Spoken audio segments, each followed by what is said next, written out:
and having a realm. I've got a string of things down here that I meant to write down. There you go, he's in. Ron Malcolm's in. Good evening, Ron. How are you doing? Welcome, you are the first. Oh, and that's my telephone telling me that I'm live on air. I don't need telling that. I know I'm live on air. I've just been told by Ron. No, you do. Ron's here. You do. You need to be told. Okay, all right. Okay, let me just... It's just this fucking thing. It's like got a thing on finger it, and it. You need to eat some blue tack. I've got some fucking blue tack on the bastard. Love you. Fucking blue tack, man. Jesus Christ. You need blue tack. There must be super blue tack. Can you imagine that? Fucking. That'd be ace, wouldn't it? Can you imagine? Kids were getting the fucking fingers stuck together. That's a good. We'll have to patent that and go on Dragon's Den with that. Super blue tack. A super blue tack. A combination of Play-Doh and fucking super glue. Listen, I'm just going to say hello to some more people who have announced themselves in the chat room. We're getting a few in now. So Ron Malcolm is in, as we said, he is in. Alice Georgeson, Alley Cat George, hello lovelies. Hello to you, Alley Cat George. And I hope you had a lovely Christmas with your kids there, your two lovely girls there. I hope it's two lovely girls, else I'm going to be in a right load of fucking shit, aren't I? Michael and Dave Iron is in as well. Good evening to you all. I hope you had a very, very good Christmas and Merry Christmas. What we just thought is, let's just do something, because people are probably going to be sick of like watching Batman and Men in Black 3. Yeah. Die Hard. Because you know what they've done? They've took all good films and they've put them behind a paywall, so you have to buy from that. So now you have to buy, if you want to watch Die Hard, if you have to buy it off Sky for $2.99 or whatever to watch it. Now listen to this. I once, right, a couple of years ago, I recorded Die Hard when it were on sometime in year, like, you know, nowhere near Christmas it were on, and I made a point of recording it because it's never on at Christmas, so I'll record it, and I recorded it, fucking got to Christmas, it had fucking gone. It had gone, and I rung him up and I says, where's my Die Hard? And he said, wait, Die Hard? I said, well, I recorded it on, you know, this Sky Q system that's fucking best thing in the world or whatever. You know, that I should be masturbating upon. And all you're doing is taking my stuff away. And yes, Alice, TV is boring. It is so boring. It is. And Ronnie says he's watched fuck all TV over the week, over Christmas. What's your Christmas been like, Ade? Yeah, really good. Saw both my grandkids on the same day. Saw both my kids on the same day. Spoke to my mum. Had dinner with my son and his family. Brilliant. Just good. I'll tell you the reason it was good. My son said to me, "Oh, Dad, sorry it wasn't more interesting." And I said, "But that's not the point. The point is that me and you actually sit down to a meal together, which is something that we would never do." Yeah. And whilst I'm not religious, and, you know, religious ceremonies are definitely not my thing, I do like most of us, and that's, you know, buy presents and receive presents and all the usual stuff, because it's just like, I don't know, bigger than, I don't know any other bigger, you know, thing in this country than Christmas. So we're all sort of guilty of doing it, aren't we? And listen, I know you and I know you're Danny, and I've seen you both, and I can just imagine this.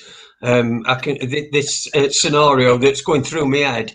But, like, you know, you're just on your way, you've just had your Christmas dinner and you're on your way back now after everything, and you said goodbye to everybody, and he texts you at the door and he says, shakes your hand and he says, sorry, Dad, I'm sorry it weren't more exciting than this. And you went, hey, whoa.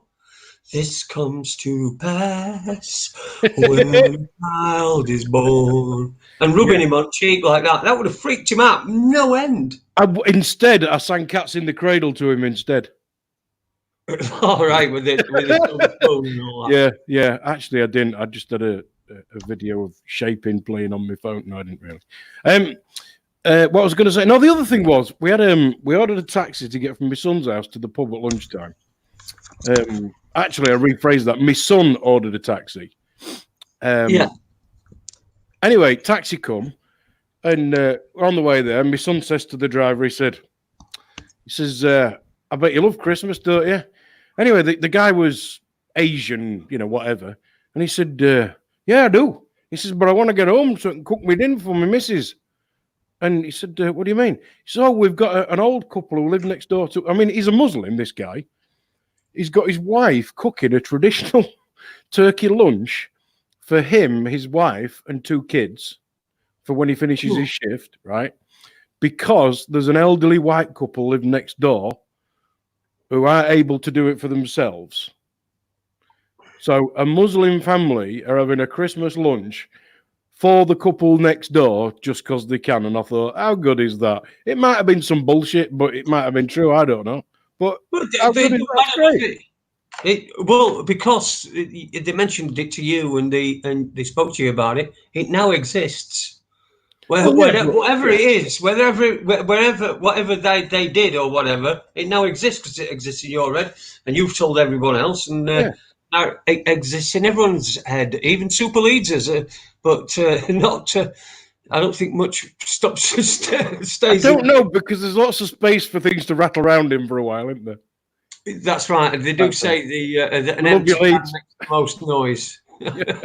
Anyway, last time we were having a bit of a rant. I said about the victim support stuff that they'd say. I had my account broke into, but 2-3 weeks ago. But anyway, some shit nicked. Rung the police, did the usual thing, and then they give you a crime number, and they say, "Oh well, if we need more information off you, we'll get back to you." Now, since then, I know there's been at least 4 of the cars broken into, like literally within yards, and one actually taken from there. Anyway, I'm just going to...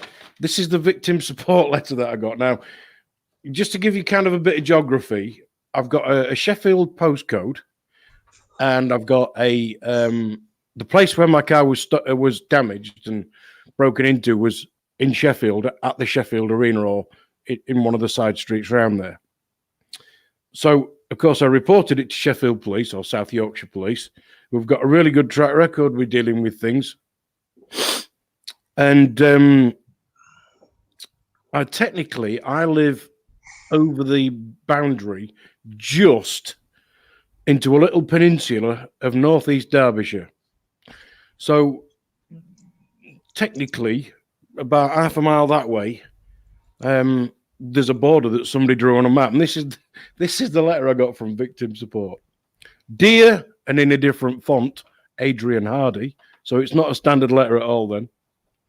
We are contacting you, having received your details from the police regarding a recent incident. Normally, victim support will be the agency to deliver victim support in your area following an incident. However, unfortunately, we do not cover your specific area, so you will need to contact services provided by Remedies Core Service and some 0800 number or an 0333 number. And I just thought, great. Not only are they going to do nothing, even the people who could be the shoulder to cry on, if I was the sort of person that needed it. Imagine I was somebody older who'd had their car done and they get this letter. And nobody's listening to me. And they really do need victim support. That's just not good enough, is it? It shouldn't be them sending you a letter saying, if you want any help, ring this number. Because of your postcode, we can't help. It should be, we don't cover your area, but we've forwarded your information on to the people that do.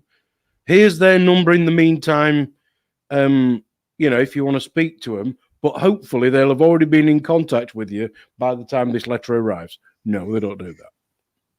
They just throw it away and pass it back. So anybody who actually did need any victim support won't really get it, would they? Anyway, the other thing that they were good enough to send me was a pamphlet on securing my home and securing my vehicle. Okay, good. Pamphlets are good, mate. Yeah, Pamphlets have sold everything. You know when they've sold. You know remember when they did Feed the World, right? We had a pamphlet. It turned up with loads of pamphlets, and that rate they're all good now. Nobody's heard out of them since. Yeah. Then the Apart ironic from one. few that they're bringing over. So they bring like 15 kids over that are now adults and say these were part of this Ethiopian thing, and now look how the good they're doing and that. We don't know what they were fucking doing. We can't tell. They've not got fucking flies on the face anymore, have they? So we can't fucking see what they look like. You can't tell. So go, Ade, sorry, go on. No, then this is the other brochure that they sent me. Now, I'm going to hold it up and I'm going to let you read the front cover of this. Just the top few words, really, not the bit that's underneath. And once you've read that, I'm going to read it out. Yeah, supporting victims. It says South Yorkshire Police supporting victims. I bet they're committed to it. Well, according to this, no, you're not. Because you sent me a letter telling me that you're not. So that is bollocks. Now, just to give you a bit of other information, the nice woman that I actually spoke to on the phone when I reported the incident, the crime, whatever you want to call it. Sorry, I'm just going to chuck these in the bin. Was really nice, asked really good questions. She made sure that I didn't miss anything. You know what I mean? Obviously, quite well trained, but a civilian, and I've got a lot of time for them because, obviously they do the job they do because they want to help and they want to get paid for helping, which is why most coppers join. But sadly, it doesn't happen. But one thing she said was, "Oh, the team will be aware of it, and if there's any other incidents in the same, well, I know there's been lots of incidents in the same area, but what tends to happen is." Everybody parks the cars. We don't know what the police are doing. Well, certainly when my car was broken into, not a lot. But somehow, at the end of the ice hockey game at the Sheffield Arena, not so much in the past month. Actually, yeah, in the past month twice. But not as often as normal. When we come out of the Sheffield Arena, there's an armed response vehicle there with 2 coppers in it. And at least the passenger is armed, but because you can see he's got this big bloody, long gun or whatever. And I'm assuming the driver is with some kind of sidearm or pistol or whatever. So they can stand outside just in case there's another Manchester type incident at the end when everybody's coming out, sat in a car. Which I kind of, if they really wanted to make sure nobody was going to go running back into the building with an explosive device, would they be sat in a car? No, they wouldn't, would they? But what they can't do, clearly, is have a quick drive round and be a police presence when there's thousands of vehicles there, and the people that own and drive those vehicles are paying their wages and for at least some kind of policing. But it doesn't happen. And then when things go wrong, it's just like they're all just chasing the tail, aren't they? Not enough people, too much to deal with. Wrong priorities. Yeah, exactly. Priorities are completely fucking upside down. It don't matter. It's more. It's like I think it was Pete, not fucking Pete Doctor. What's his name? I've interviewed the cunt, Michael Doherty. I'm not really. Yeah, Michael. Yeah. I'm not really big on him. I'm not really. I'm still. Well, so he's probably a wrong one, but he's quoted as saying, and I think it's been published in Viz or something like that. It's not Viz, actual Viz, but something it's been in. A London Standard or something like that, which is tantamount to Viz anyway, but just down south. Yeah, that it's more important to chase a parking ticket than is a paedophile in this country, and that's Great Britain in 2012. What are we on now? 2019. Yeah. We're miles away, weren't I? I'm not even on clock. I'm not even on clock anyway. Sorry at least I know what to buy you next year for Christmas. a 2015 diary. If Raconteurs do, 2015 diary, Yeah. I'd love to go back to then, because then I'd still have two bastard fucking legs. Yeah. Sorry, I don't mean to be sweary or anything.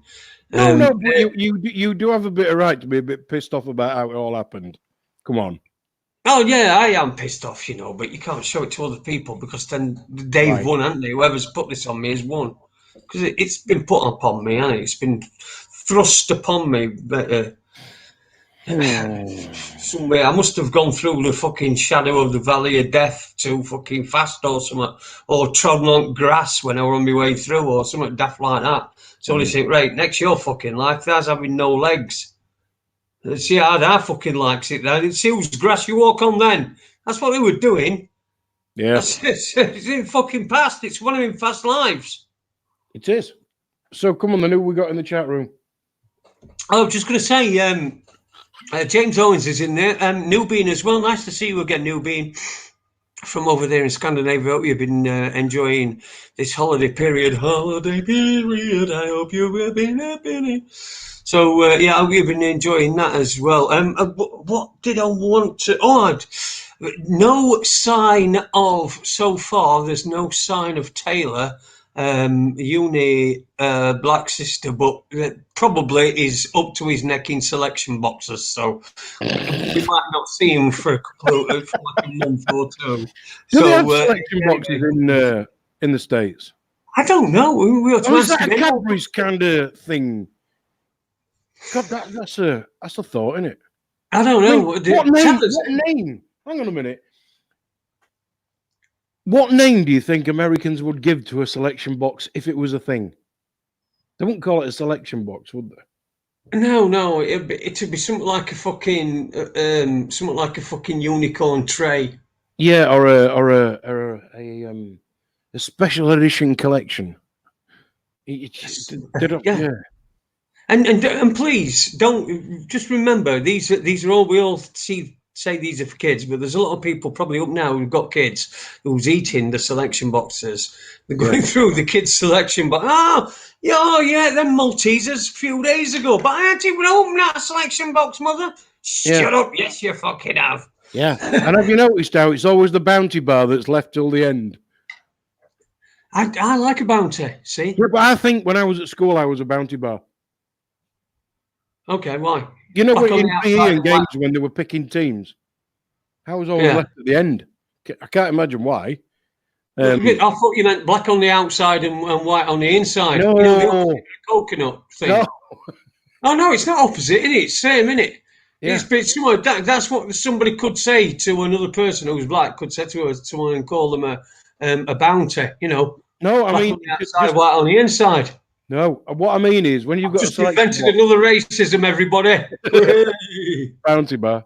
If you've got a selection box, it's always the bounty bar that's left till the end.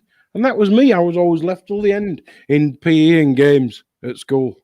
And it scarred me for life. Oh man! Well, I wish I could help you with that, but I think I think the fact that you've recognised that you've been scarred for life means that you can deal with it internally, and there needs to be no further contact between me and you regarding this particular aspect of your life. Yeah, I do have a question. Go on then. Why are the Maltesers in the selection thingies? I mean the individually wrapped ones. Why are they like 10 times better than a normal Malteser?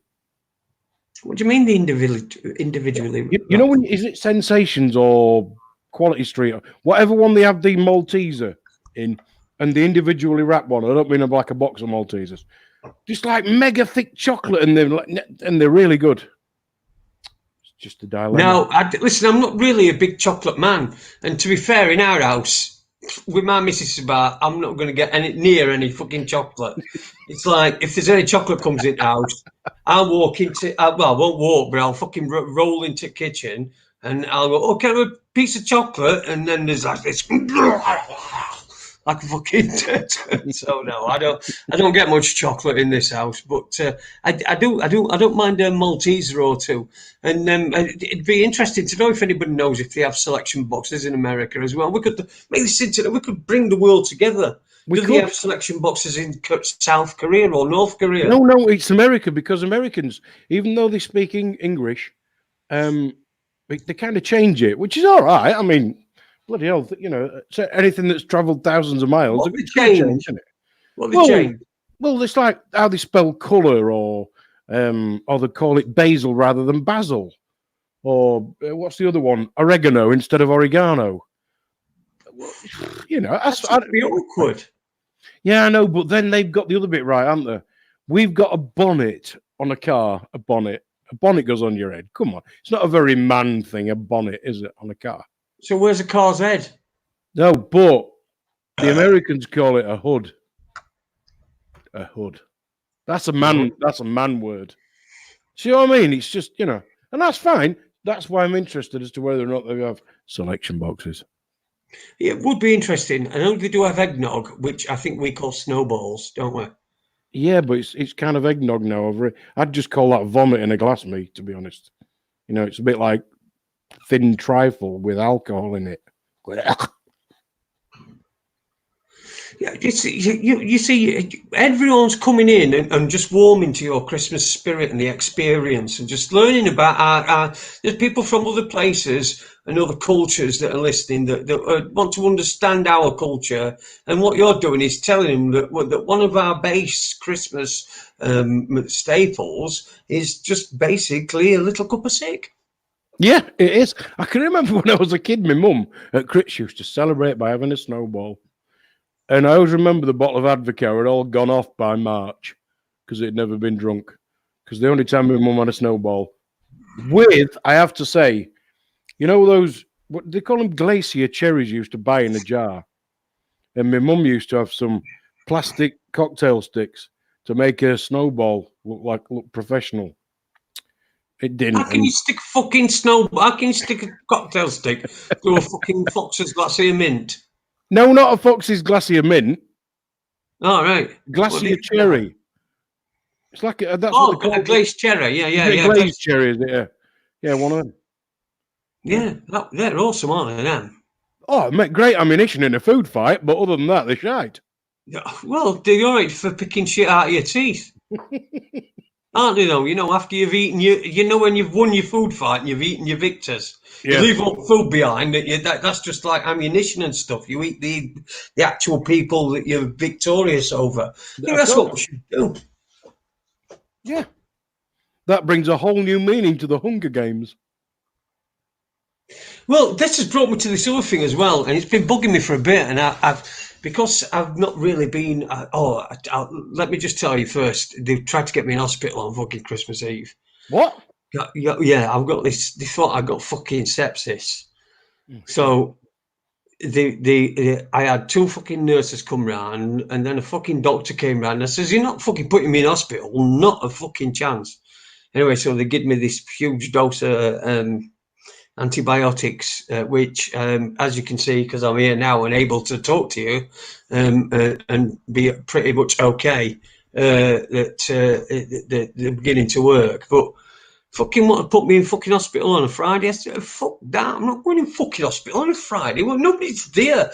The people that are there don't care because they wish they were fucking either with the friends, pub fucking dancing around to, here it is, Merry Christmas, and fucking, Brian Harvey, he's 17, staying over there, or they want to be home with their own kids or, with the grandkids or something like that. So I weren't going in anyway. So they fucking, I had three health professionals calling me, and the doctor said, as long as we increase your dose and you respond well, but if you don't, then we'll have to get you in to have intravenously.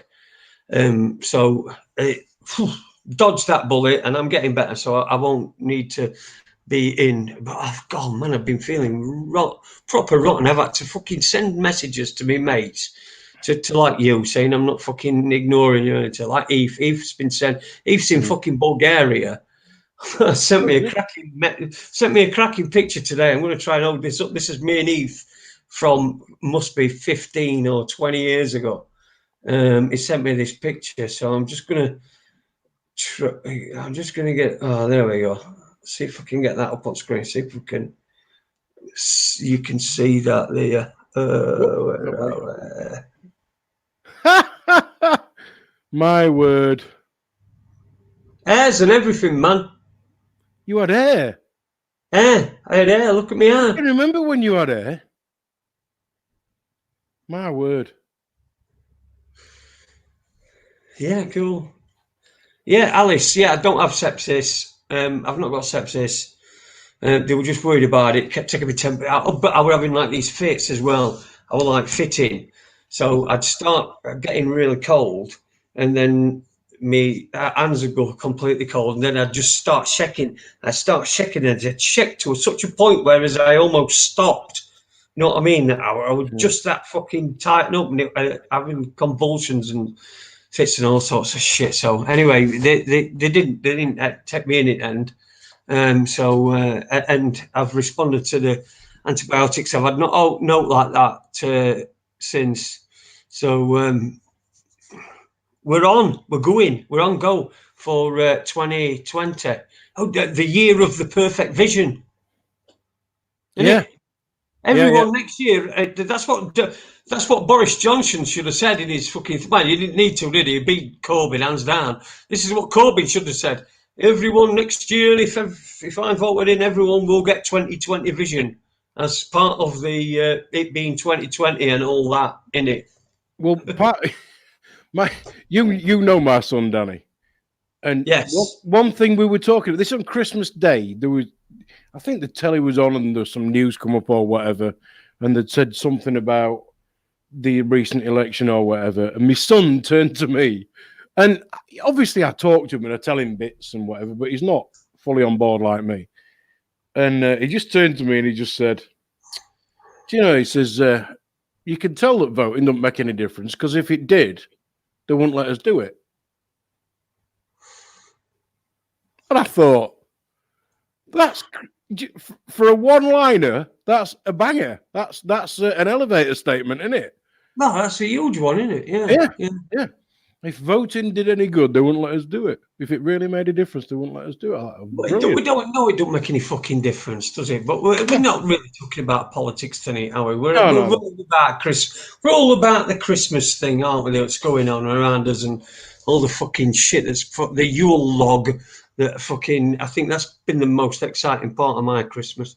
No offense to my family and friends. I had a lovely lunch with them yesterday. We exchanged a few gifts and pleasantries and crackers and hat things and even my mother-in-law got one of them. You know, one of them fists out at cracker. You get that? It's like a fist, and you put it on your hand, and it tells you whatever fist does. Oh yeah, it curls up.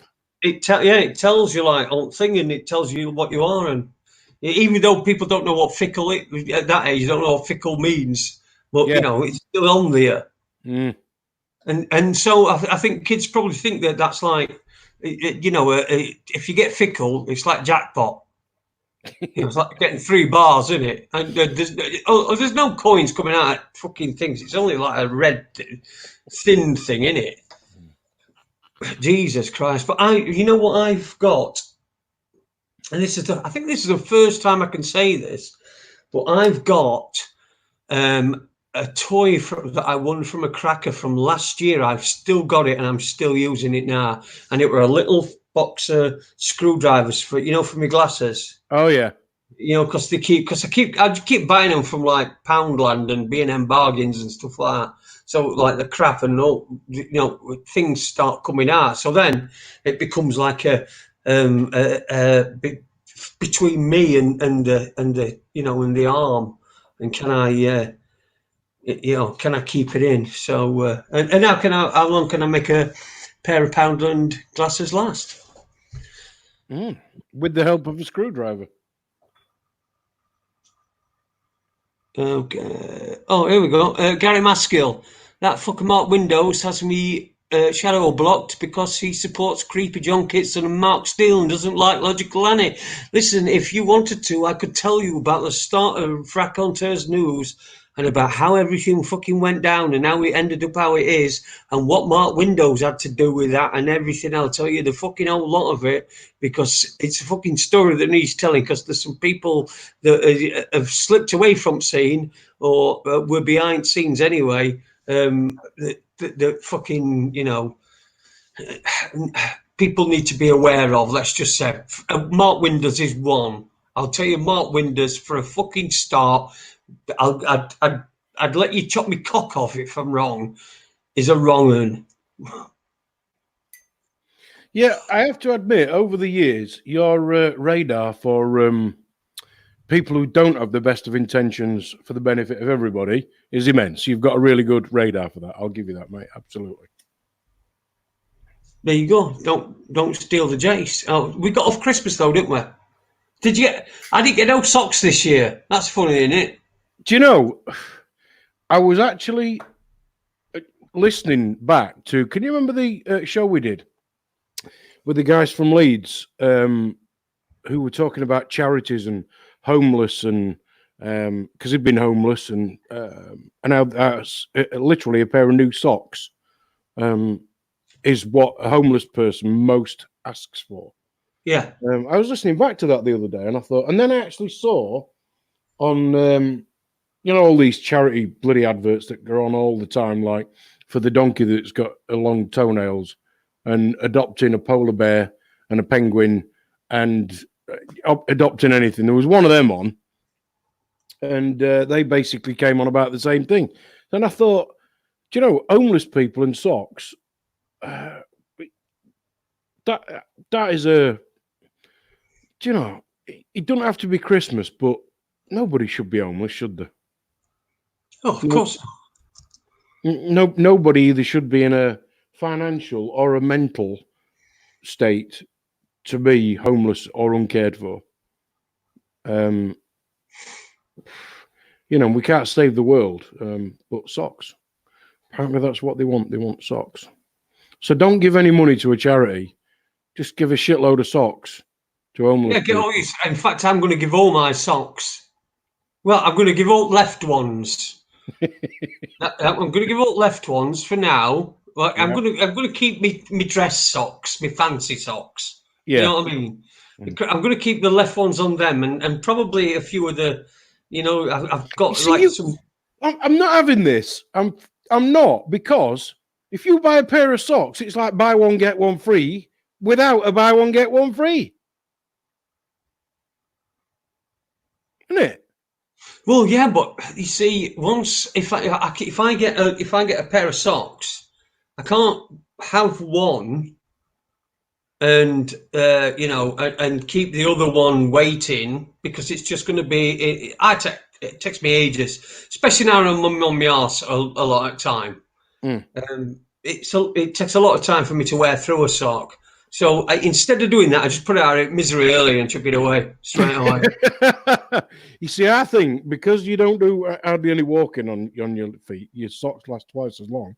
And because you only need half as many now, you buy a pair of socks and it lasts 4 times the amount of time that mine would. Well, it does. Saying. Just yeah, of course it does. But then again, we've got to bear in mind the weight ratio as well.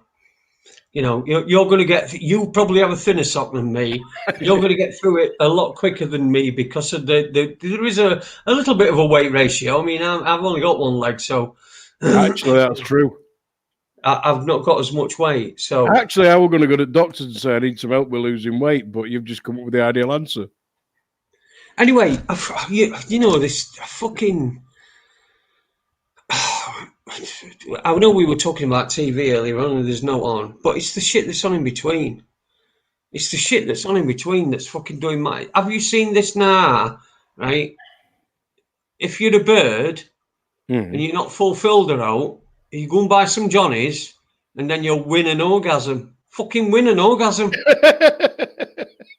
For a start, fucking win an orgasm. How much is one worth? And can I go back to everybody I've given one to and ask them for that amount of fucking money? Excuse me, but it says here a fucking orgasm's worth £4 of these Johnnies. So I give you at least fucking 3 that night, fucking back of Bambies. So fucking cough up. That's fucking that old 12 quid. No. It could have been in back room at Romeo and Juliet. Yeah, it could be anywhere, really, couldn't it? I mean, it could be anywhere for me, I think nightclubs in this area, yeah. If they did that, and they said like, if they did that and they said, well, if it's classed as winning an orgasm, so if a woman's won an orgasm, whoever she's won it off, whoever's provided it to her, whether that's fucking Joe X at £4 a box or a bloke or a dildo or whatever, then that, if it's a human being, is entitled to compensation, because in order for there to be a winner, there has to be a loser, and therefore there must be a monetary value so that there's consideration in the contract between the sexual congress of the two people. So then blokes are owed a load of money. Now this is where this is it was brilliant, because if you're all like me, I've got no idea. I cannot remember who I've slept with. I could probably name 10, but I know that there's fucking tons and tons more, and that's not bragging. I just know there's lots and lots more, right? So then you get people going, because they can't remember how many sexual partners they've had. They go in and they have hypnosis and they get transgressed and they go back. And then they learn who they had sex with. They go along to them. Excuse me, pop along. By the way, when me and you, did the old, did you do the lady shudders? And if the corkage. Exactly. And if they say yes, you were brilliant, say thank you very much, that's £8. See, what do you know what I think? I think you've given a lot of thought to this, and we ought to pitch this to ITV. And what we'll do, we'll put it on at the same time as the X Factor used to be on, and see what happens. Because one thing I did notice this year is there's no, what is it, X Factor the group or something that absolutely nobody's watched. I don't know. I've not watched it. I really don't know. I really don't know. I've not heard of it, or I fucking hell, mate. As far as I'm concerned, I'm putting sport on, which I fucking wish I'd not done today, but. Fucking hell! But thanks for the commiserations, Leeds. It was much appreciated. Can I just say, my team won today. No, they didn't just win; they kicked their ass. And not only was it just another team, it was Manchester, and they beat them 7-0. How good is that? Oh, excellent! That's brilliant. Oh, can we get over that now? No. It's I really. Is that the end of the report for this thing that nobody cares about? Yeah, exactly. Ice hockey. Yeah, there's only me in the room. Who cares? Sorry, mate. I don't. No, it's good. Listen, at least I don't have to watch 22 overpaid millionaires throw themselves on the floor on a field, watched by thousands of people paying far too much money to watch them say things like, he's won a penalty. No, he's fucking cheated by pretending to be hurt. And that's why I don't like football. Other than the fact that you tend to get wet when you watch it. But, Well, your feet get cold. That's why I don't like ice hockey. Do you know, actually, they don't. My fucking don't. Well, half of them don't. Half of them don't. No. Although I have been in your house on a red hot summer's day when you've got the biggest, fluffiest slippers in the world, just trying to keep your legs warm. I do remember that. Oh, yeah, see, that's some bad fucking supply, because that's some bad surgery all over the place. Let's say more people in chat room. Let's say hello to people. We just thought we'd come on tonight, and I wanted to rant, but I've been so enjoying just talking about this. I've forgotten what I wanted to fucking rant about, but I'm sure we'll find it at some point. Hello to Mahatma Malevolence. He's he's in the chat room. Go Mad Nomad. He's in the chat room as well. Green Jay as well. Green Jay, good evening, Green Jay. I believe that's Jason Green from who runs a page on Facebook, Hot TV. What is it? False flag and media hoaxers. I think that's what it is, and I hope that's you there, Jay, as well. So, yes, I remember Jason. You're on Facebook. Go on that. False flags and media hoaxers. Go on. What were we saying? No, I do remember when he was on. Yeah, good lad. Yeah, he's a good lad, Jace. He's a good lad. He's it's quite difficult to interview because you have to drag everything out of him. But apart from that, there are certain people that will, you interview and you set them going and they just go blah blah blah blah and that's it, and they'll just go and go and go. And then you try to interrupt at times and get people, and stuff like that. But Jason, when Jason were on, you always really needed to be on your toes. But I really appreciate it, and I'd have you on again at any point. As soon as we see some of these when are these terrorist attacks coming? Well, what's next? What's going to happen in the spring of 2020?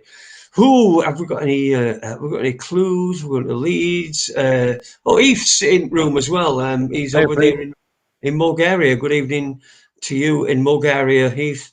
You're having a good time, mate, and. Yeah, brilliant. He sent me a brilliant choir singing. He went to a church somewhere in Bulgaria, and there were a brilliant church choir thing. I think it was a Christmas festival or whatever. Yeah. Or a creative, and he sent a clip of it, a couple of minutes clip of it, and they all singing, and then they just suddenly go right loud. Yeah. It was just like that. That was probably the bit where the Catholic priest walked in and they thought, oh, fuck, we better do as we're told. Well, that was the other thing that, what was that on? On something I heard this week. And you know how different organisations have got policies and charters? Yeah. Well, apparently the Catholic Church, in their own charter, and please, this is not something I've researched, I'm repeating here, and I hold my hand up to that. Apparently, in their charter, it says they will deal with any basically paedophilia or accusations of a sexual nature in-house. In other words, when a crime's been committed, they won't call the police. It's actually in their charter. Well, okay, let's protect the kids then,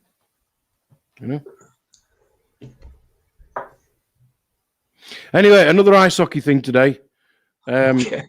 Please stand up, and then they play the national anthem, and at that point I sit down. And I get people looking at me, and I just think I want them to ask me why I sit down. And my latest simple thing is, why would you stand up for a family that's involved in paedophilia? They're shagging kids. Yeah, we know that. They know that. But they don't think it's the Queen. They think it might be Prince Andrew, who might be have been involved with somebody shady as that. Yeah. But I don't think the general populace believe that they are. I mean, we know they are. And fucking hell, look at Prince Philip. Is every paedophile that was ever fucking imagined in anybody's mind. Yeah. Yeah, and of course Battenberg. He was got rid of, wasn't he, for kids and shit.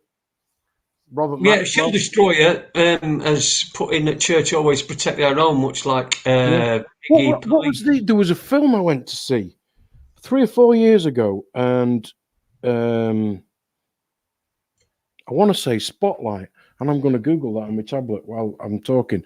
It was a film, and basically it was about a journalist had discovered how what was going on with paedophilia in the church, and I believe it was the Catholic Church. And this film was based on a true story, but not like loosely. It was, there was a lot of fact in there apparently. And what they did, instead of, there was this list of, well, it was just like thousands and thousands and thousands and thousands of priests, etc. And the idea was that they had to look through each one to find out if they'd be. What they realized was, as soon as somebody was caught, they were moved about 40 miles away. And then when they were caught again, they were moved about 40 miles away, these priests. And in the end, instead of looking through all these names alphabetically and trying to find them, somebody came up with the idea of, well, why don't we set the parameters on the computer just to show us who gets moved a lot. And once they did it that way around, the amount of abuse that was clearly going on was unbelievable.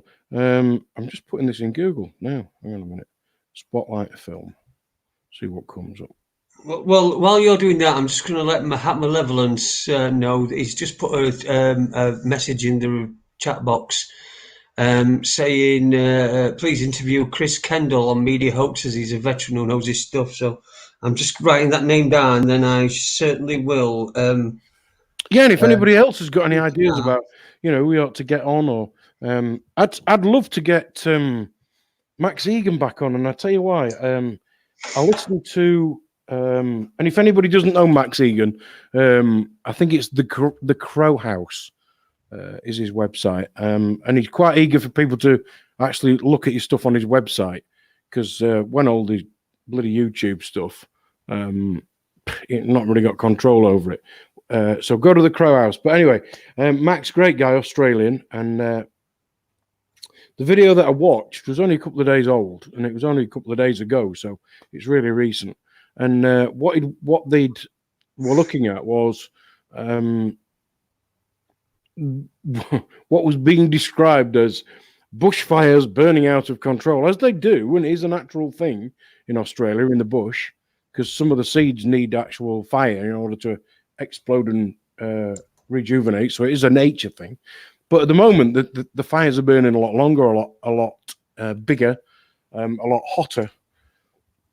And Max put it down to, and they'd actually tested, the soil. And what they worked out was the active ingredients in the chemtrails were the same as what they put in sparklers for kids that they have on bonfire night. And they've spent that much time spreading all this bloody stuff all over the land. As soon as these natural fires start, up it goes. And I found it really, really interesting. But as yet, I've not been back onto Max's website to have a look at that. But it's the Crow House. It's just a little taste of that I saw the other day. But that is definitely something else I'm going to be looking at in more detail. There's a guy I want to get on. I saw a YouTube video a couple of days ago, and it's quite rare at the moment, to get YouTube videos recommended to you that oh yeah, because interested in.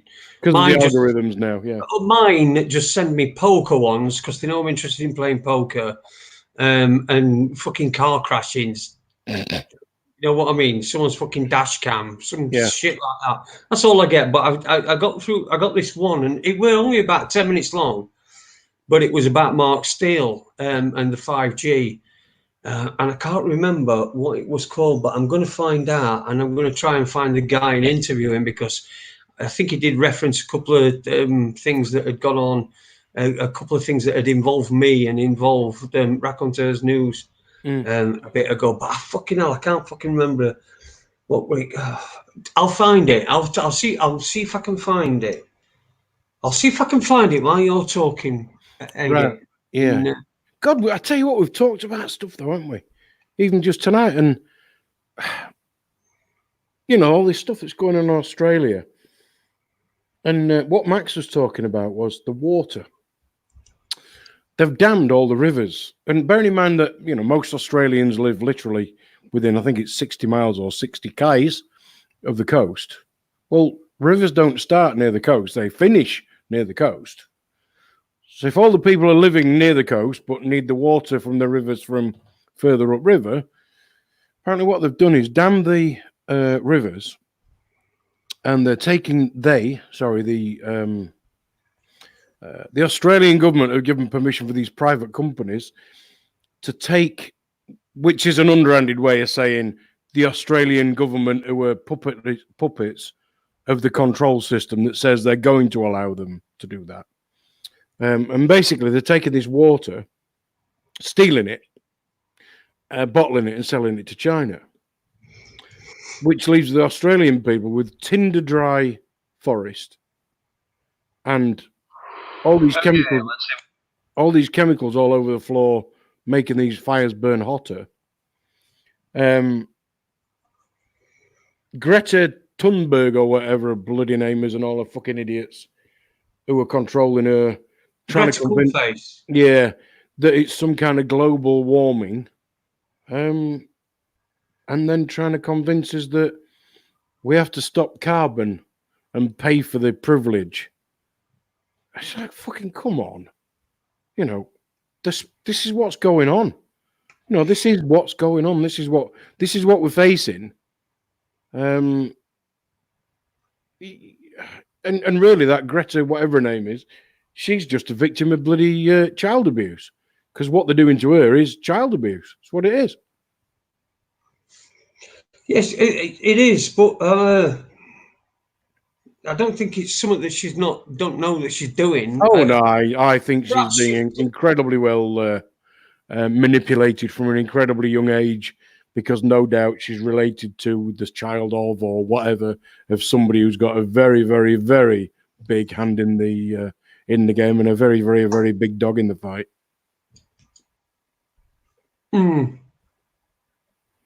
I don't doubt that at all. Not that I'm a cynical fat bastard.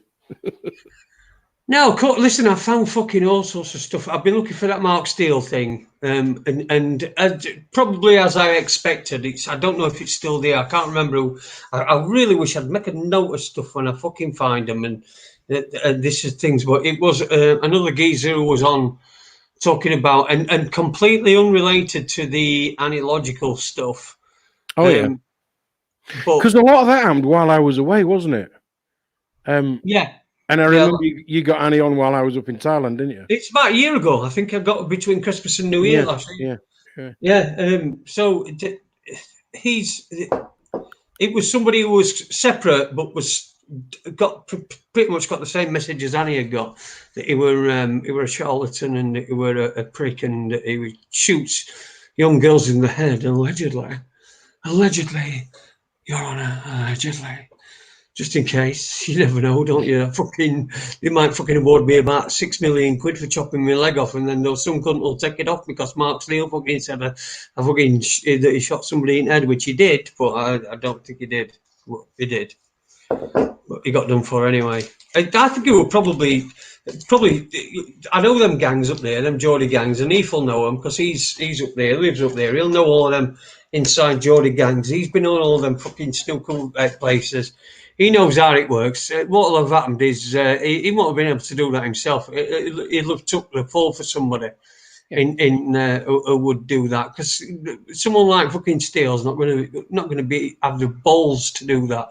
So for me, I think he took a dive, but don't quote me on it. Well, do quote me on it, but just quote that it's my opinion. Yeah, I found that thing about the film, by the way. The film is called Spotlight, and actually, I'm going to be honest. I'm going to go and steal that off the internet later and watch it. What's it called? Spotlight. Who's it by? Director Tom McCarthy, 2016. We can send me a link if you find one. You what? Sorry. You can send me a link if you find one. Well, I'm just going to do it either on Kodi or Titanium TV or Showbox. Only Showbox has been down for a while, hasn't it? Yeah. Sorry, that was me just saying that. Just giving people places to actually look on the internet for dodgy films. But anyway, there's always good dodgy films, mate. There's always good. I thought you'd had enough of that anyway since you got back of all the. I think you aren't you on like a 3-month sabbatical before you. Sadly, yes. You're trying to get yourself fit for the for the summer season. Yeah.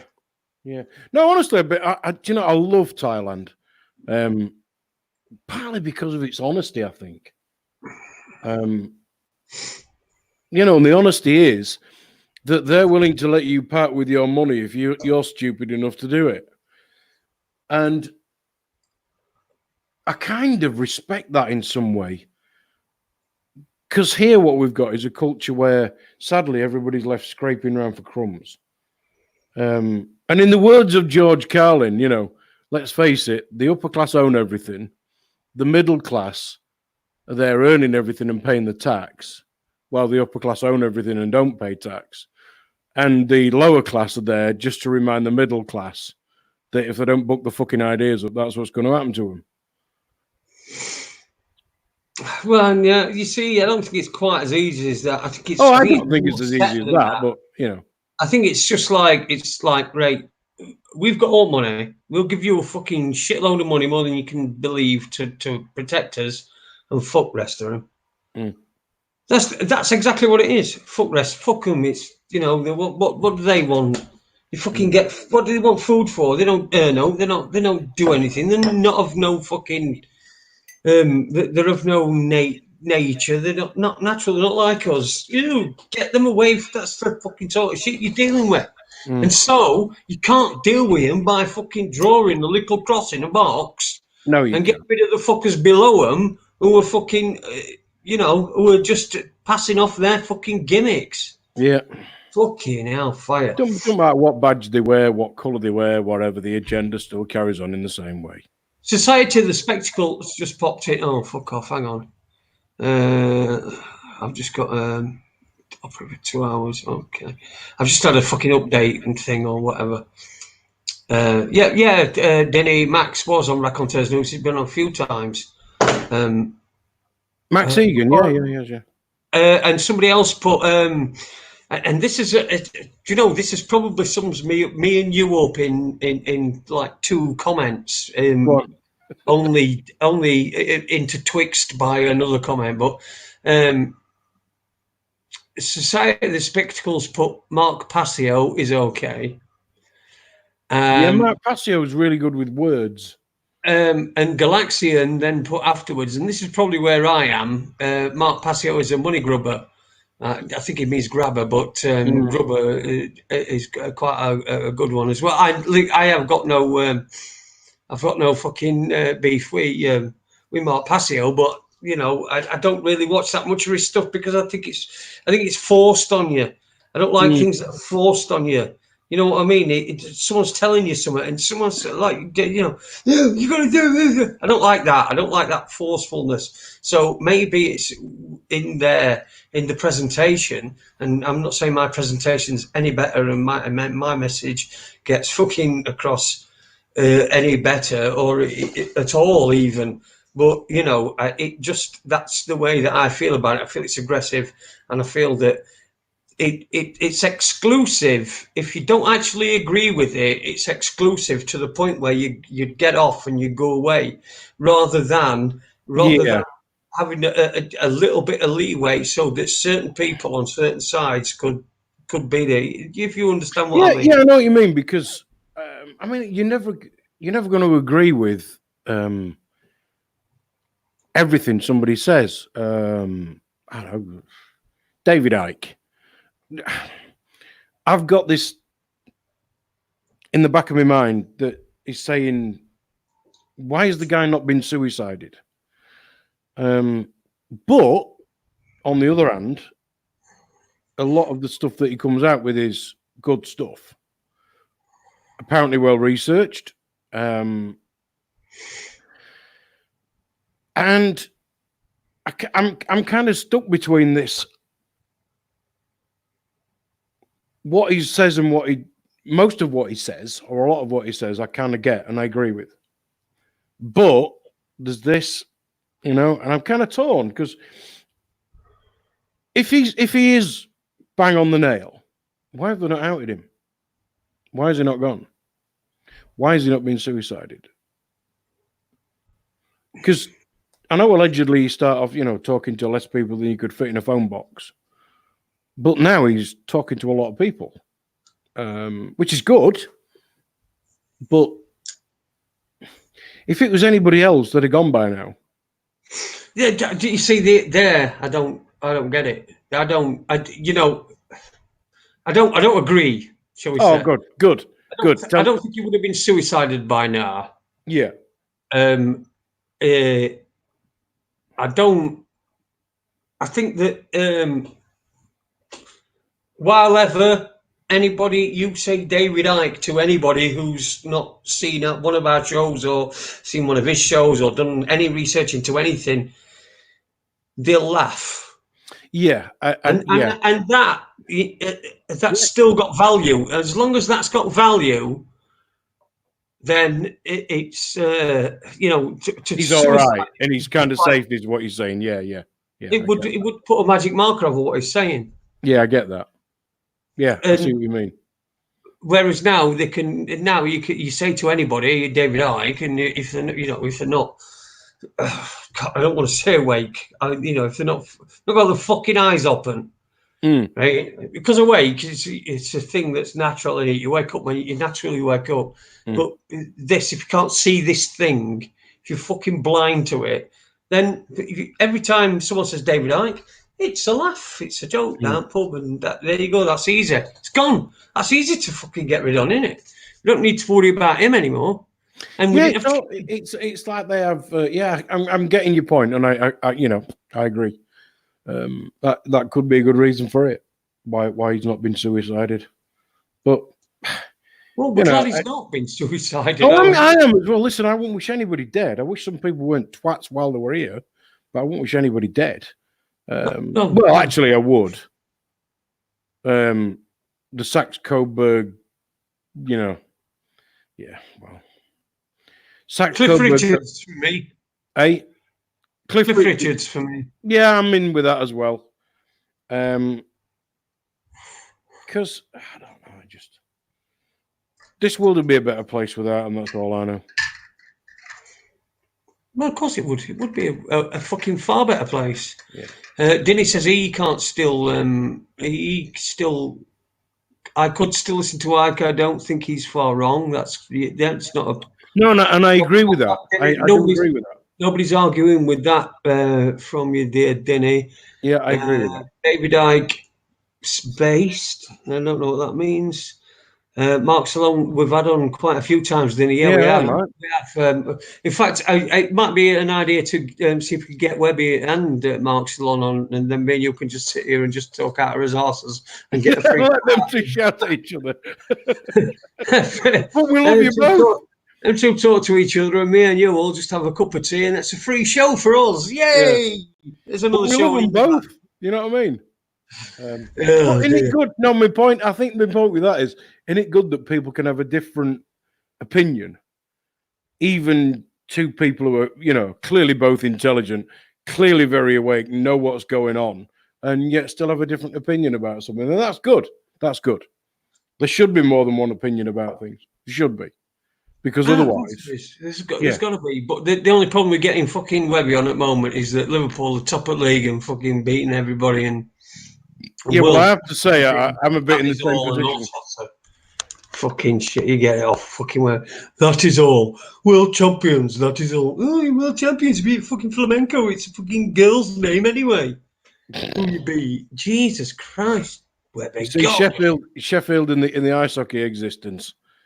Sheffield Steelers, they're like top of the league. But, you've got a really, and I don't just mean a good team. I mean a consistently, top or number 2 team, Belfast. We've got like 4 games to play to catch up, and they've only got to win 2 out of them 4 apparently. And we are no longer, that's terrible, innit? I don't bloody skate anymore. But, they'll no longer be top of the league. So, it's just numbers, isn't it? Till it's all said and done, it's just numbers, lad. Aye, well, and this year, like I were the other year, I'm particularly hopeful that Liverpool do manage to break the duck and fucking win the league this year, and then perhaps they'll stop fucking winning. I mean, that what I know about football is nil. Yeah. Well, I'll fill all that bit in for you. Fucking. I do remember saying to my really good friend John a number of years ago. John's a lot of people might know him, John Riley. Anyway, is if you snapped him in half, he'd say Everton. He just loves football, loves Everton, and his wife is also a Scouser, but she's a Liverpool fan. So, in their house, it can be a bit, as you can imagine, which is good and healthy and everything. A bit interbreeding, yeah. Yeah, anyway, I remember a few years ago saying to him, in complete Ade sport football naivety, so, how are Everton doing this year? And he just said, let's just say, I wish they would print the league table upside down this year. No, right, okay. So I gathered they weren't doing very well. Listen, anybody who's a football fan will know what you mean. I mean, we've had it today. We were 2-1 up with stoppage time. So we're into stoppage time. We're almost 2 minutes into stoppage time. 6 minutes stoppage time. We end up losing 3-2. Mm. So Yeah. that's just how it is. If Of you course it can't, is. Any you sports like that, don't isn't it? fucking do it, do you? Yeah. Especially don't do it this time of fucking year, Christmas. By God in heaven. Yeah. It's like I don't mind watching any game where even if I ain't got a team to support, if I'm just watching a game because I'm sat watching a game of hockey, if the team that deserve to win, I'm good with that. It's when you get the team that, the fluky or the ref's blind decision or whatever caused for the team that shouldn't have won to win. And I just, but that's sport, isn't it? That's sport. That's what it is. And that's why I think that some of this, I don't know what it's like in football, but in hockey, they started to use a lot of they just kind of do this as a, they're going to go and check the screen. I'm sure there's some limits on how many times they can do that and what they can do it for, but there's all this sort of electronic shit. But I understand in football, it's even more than that. It's like an extra referee that's watching about a dozen cameras or something. It's fucking stupid. It just takes the humanity out of it, doesn't it? And the other thing is as well, what I've noticed in hockey is, not to a great extent, but it does stop the game and it stops that flow and it just kind of interrupts something that could be quite beautiful that's not supposed to be perfect. Nobody said that a referee's decision is supposed to be perfect every time because he's a man or a woman and they'll make a mistake because we all do because that's what we are. We are mistake machines. That's what we do. Is we're human. We're good at it. And I just think it's almost taken some of the interest out of some sports, and it coming from a guy who's not really sporty, apart from one. But it's just, I don't know. It just kind of makes it less interesting than it would be. Yeah, there's someone's in chat room. Newbeans just alerted me, and I did see the. I have heard, knocking about somewhere this story, but it's a story about Ari Ben. It's Ari Ben, Aribehn. He was the husband of. Just a second. Never. He was the husband of. Former husband of Norwegian princess, and he's died by suicide at Christmas. Now he accused Kevin Spacey of abusing him as a kid. I remember the Kevin Spacey thing, but not to that name. But yeah, this is ringing bells. Go on. Yeah, I'm just having a look at the report now. I'm just having a quick scanner, and so this guy's. He was an author. He was married to Norway's royal family, and accused Kevin Spacey of groping him at a concert. And he's died by suicide on Christmas Day. He was 47. So his manager and all these people have. I'm just reading it from a people thing, but yeah, that again, it's another one of these Hollywood guys that are in sort of this fucking sexual fucking circle that they all seem to be in. They all seem to be in. Just think about it. Think about all the mega successful actors over from the 90s up until now, and you've got not everybody, but you've got at least questions about most of them. Yeah. Fucking Tom Hanks, questionable. Right, I mean, that's well documented. Yeah. Fucking Kevin Spacey, it's out. He did that. He didn't. His career's over. It's done. Yeah. I'll never watch fucking Unusual Suspects again. He's ruined it for me. He'll be gutted. He has. He's completely ruined it for me. Yeah. So there's all of them. There's lots and lots and lots of them. Will Smith, again, another one who's been accused of doing it, and now whether that's to keep him quiet because he was he was abused at a young age. I don't know. It's the sickening thought of it. You know that. Well, is that you see? What did I listen to the other day? I think do you know it was probably George Carlin. And if you've not listened to George Carlin, you really should, because the idea of us all knowing really, really what's going on is so that we can explain it to other people and hope that they'll kind of do their own research or whatever.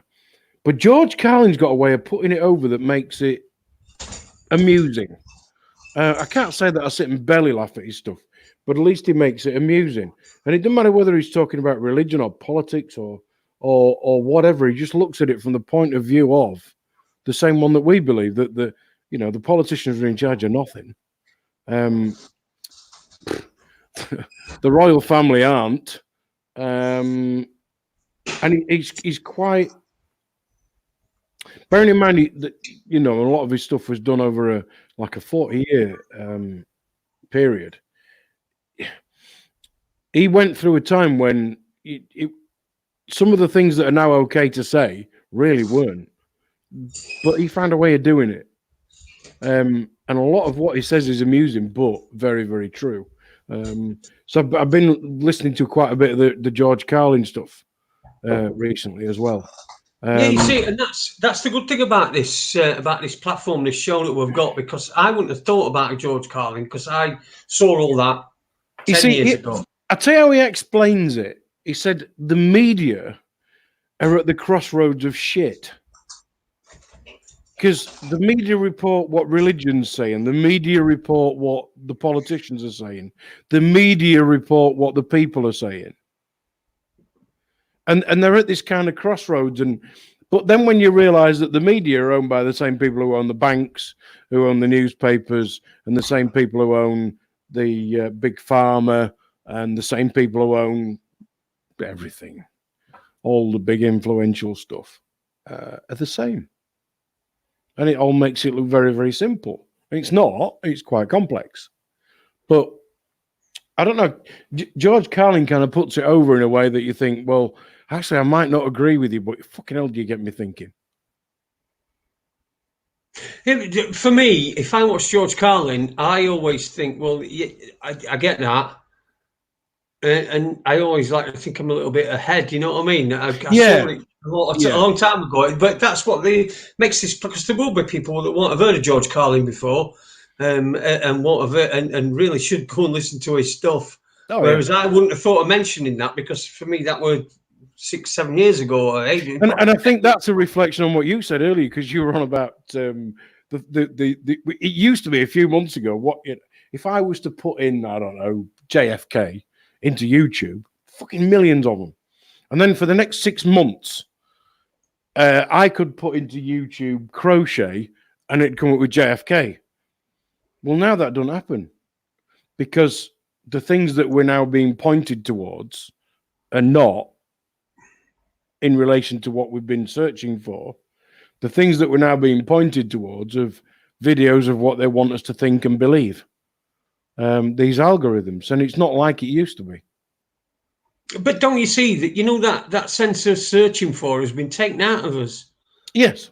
You're told at school at a young age that everything's done, everything's fucking cold, coaxes, boom, there you go, bang. There's that fucking there's a paedophile on screen now. I'm sorry, I didn't mean to say that. But on screen now, there's Dr. Brian Cox, and he's going to tell you he's going to answer all your questions, but he's going to answer them all by saying, no, I don't know, because I don't think we quite know. I don't know. We don't know. I don't know. I don't know. Just load of bollocks. That's why there's no fucking, they don't, those people have been eliminated from society. You know how George Carlin says, all they want people is people that are clever enough to fucking run machines and stupid enough not to realise that they're getting fucked up arse. Yeah. Can I just say that Brian Cox, Brian Cox, Dr. Brian Cox, who you mentioned. Dickhead Brian Cox, yeah. Yeah, he was the keyboard player in a band called D-Ream, who did a song called Things Can Only Get Better. And it was written about the point of view of the world from an AIDS patient when AIDS wasn't curable or stoppable. It's called Things Can Only Get Better, and the Labour Party used it as a rally tune whenever they when I can't remember which election it was, but they actually used it. I think it was Blair.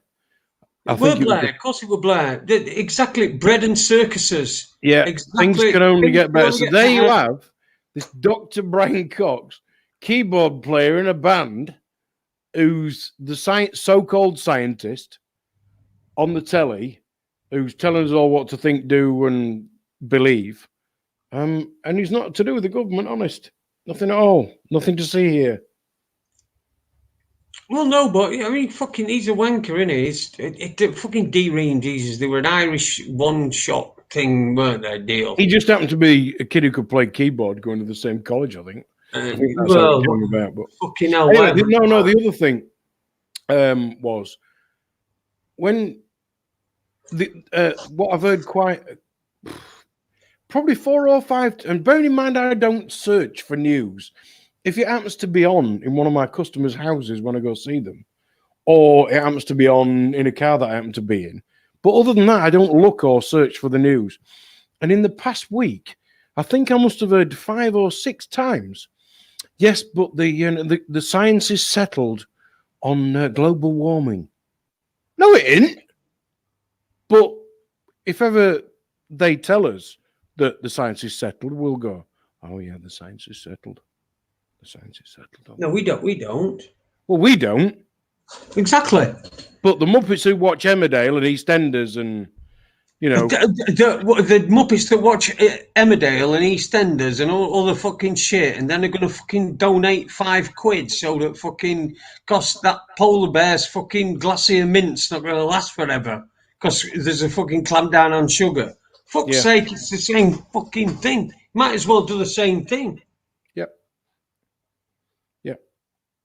And, you know, one thing that Ike's right about is kids now, when they're supposed to go into so-called education, well, all that means is they've made it necessary that mums have to work and have to work sooner and sooner and sooner after giving birth now to make sure that their kids are almost in, well, they call it daycare, but by the age of 2 are in some kind of education system, being told when to eat, when to sleep, when to piss, when to talk, when not to talk, what to believe, what not to believe. It's just getting younger and younger and younger. All by design. But they're being told to believe things that aren't real. And that started off with things like climate change. That's not real, but they started off and they thought, well, we've got away with that. Yeah. Now, what should we do? I'll tell you what, we'll ask the younger boys in infant school if they feel like in some time that they'd like to have a pair of tits. Oh, yeah, I'd like to have a pair of tits, miss, because little Johnny says, because, you know, he's seen some magazines in his dad's bedroom. You know, and search history's not always fucking moved off computer and all that. So he's seen a few, you know, breast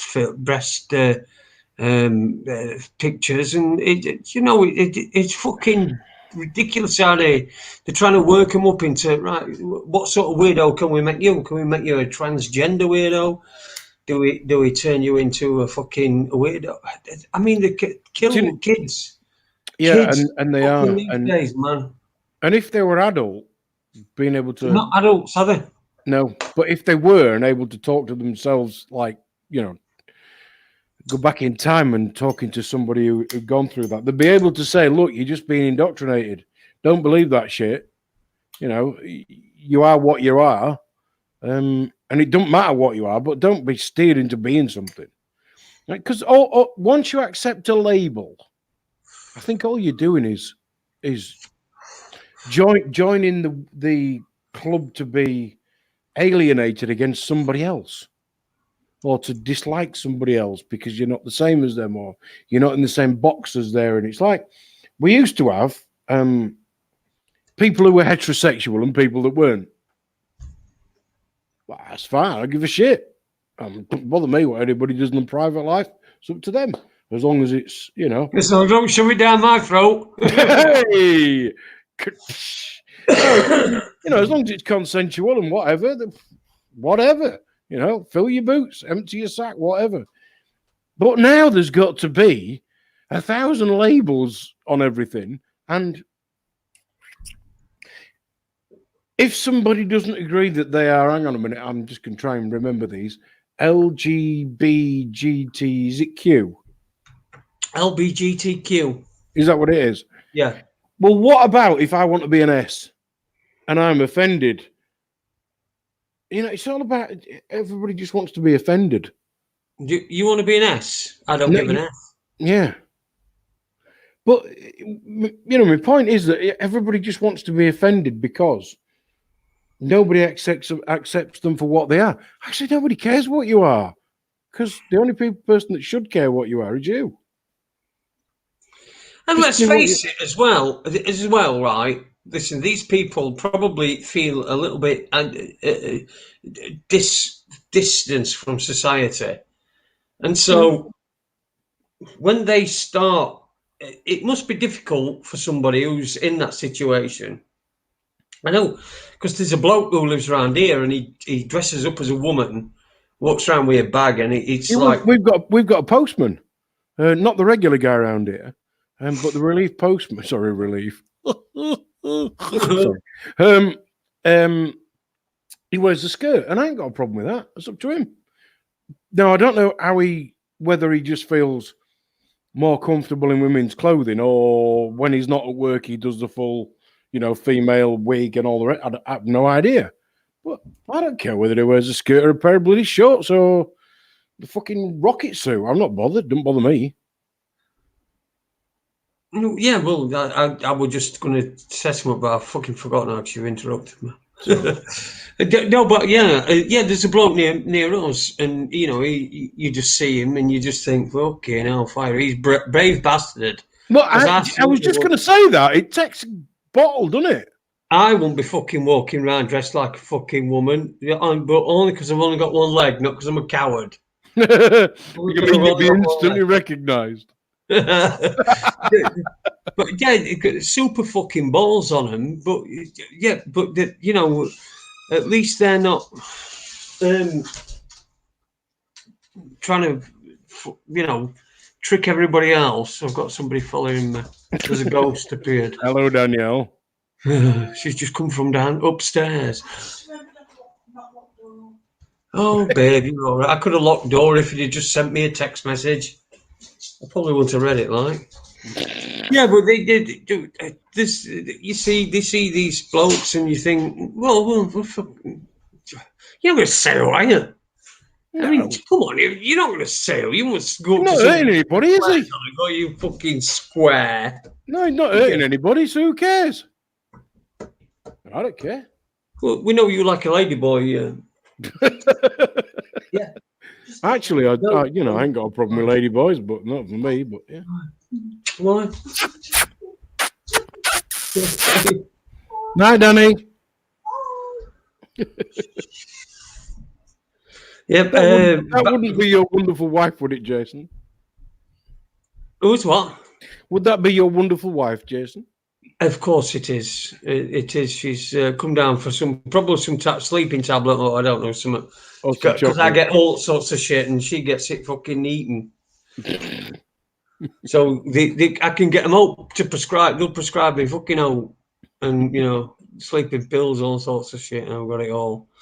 So she comes down. Hey, we get some Viagra for next time we go to Thailand, will you? Oh, do you want some? Huh? I've got plenty, mate. I've got plenty. I've got tons of it. I've got tons of it. It's them 3 days. Oh no, they're no good for me. They don't work on me. Oh, shut up! They don't work on you. No, them other ones do. We'll do this later. All right, yeah, let's do this on another time.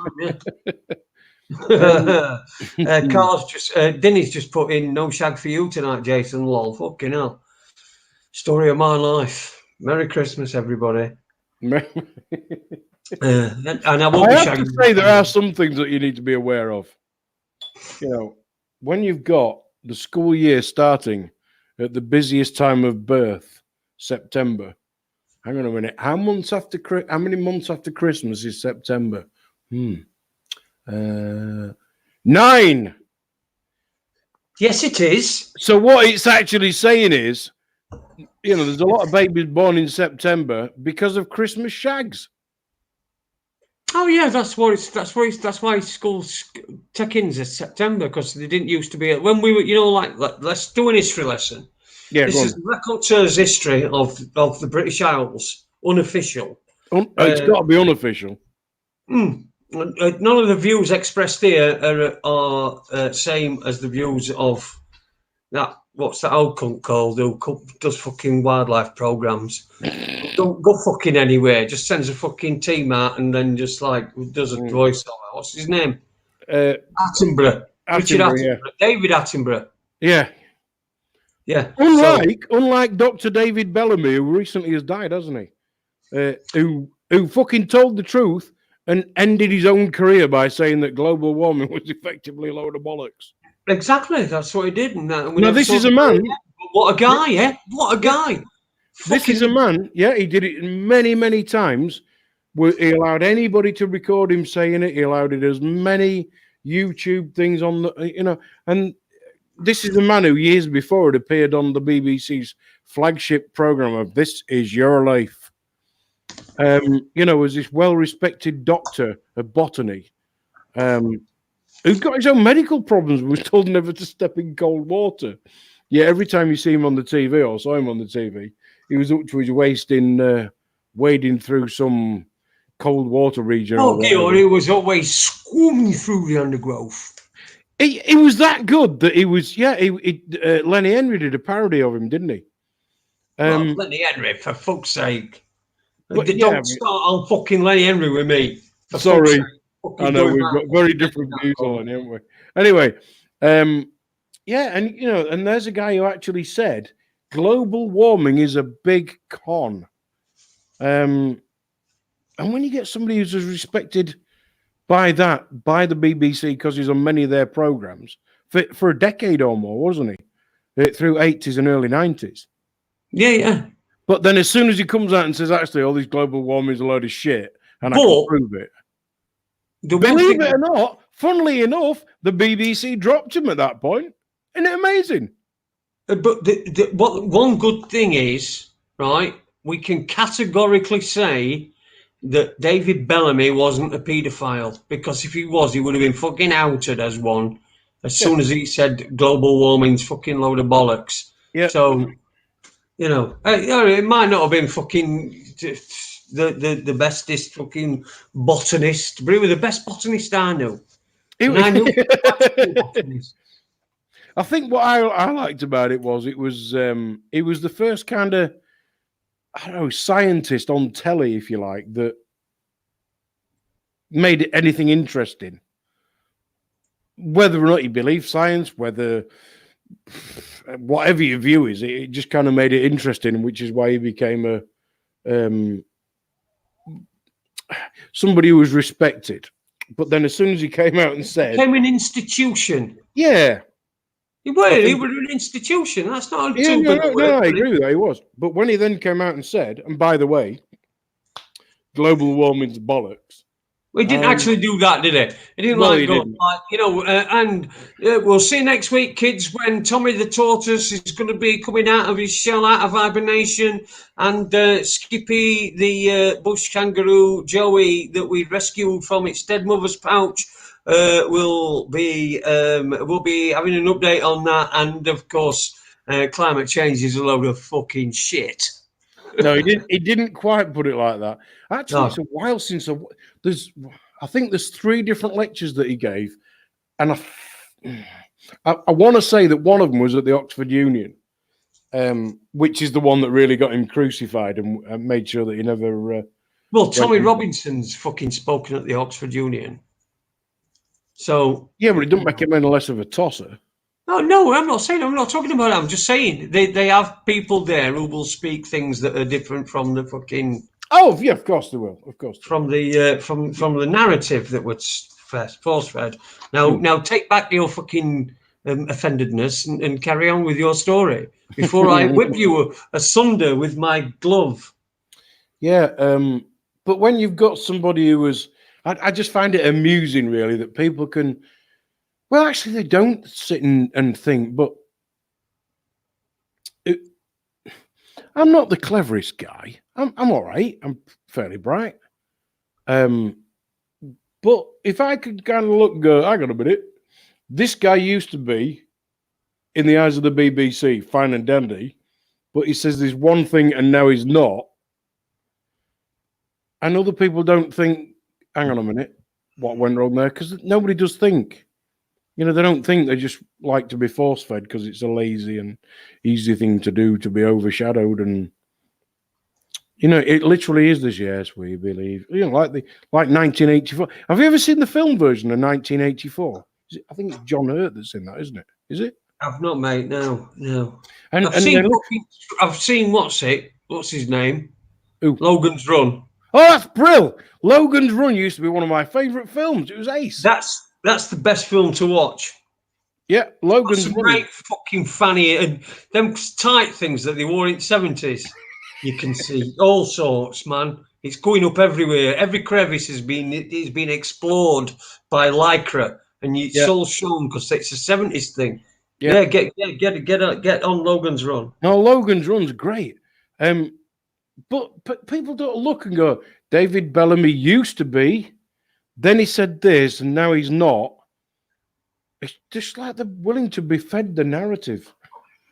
No, it's like it's imperative they defend the narrative. They've got to defend the narrative, otherwise their own existence ceases.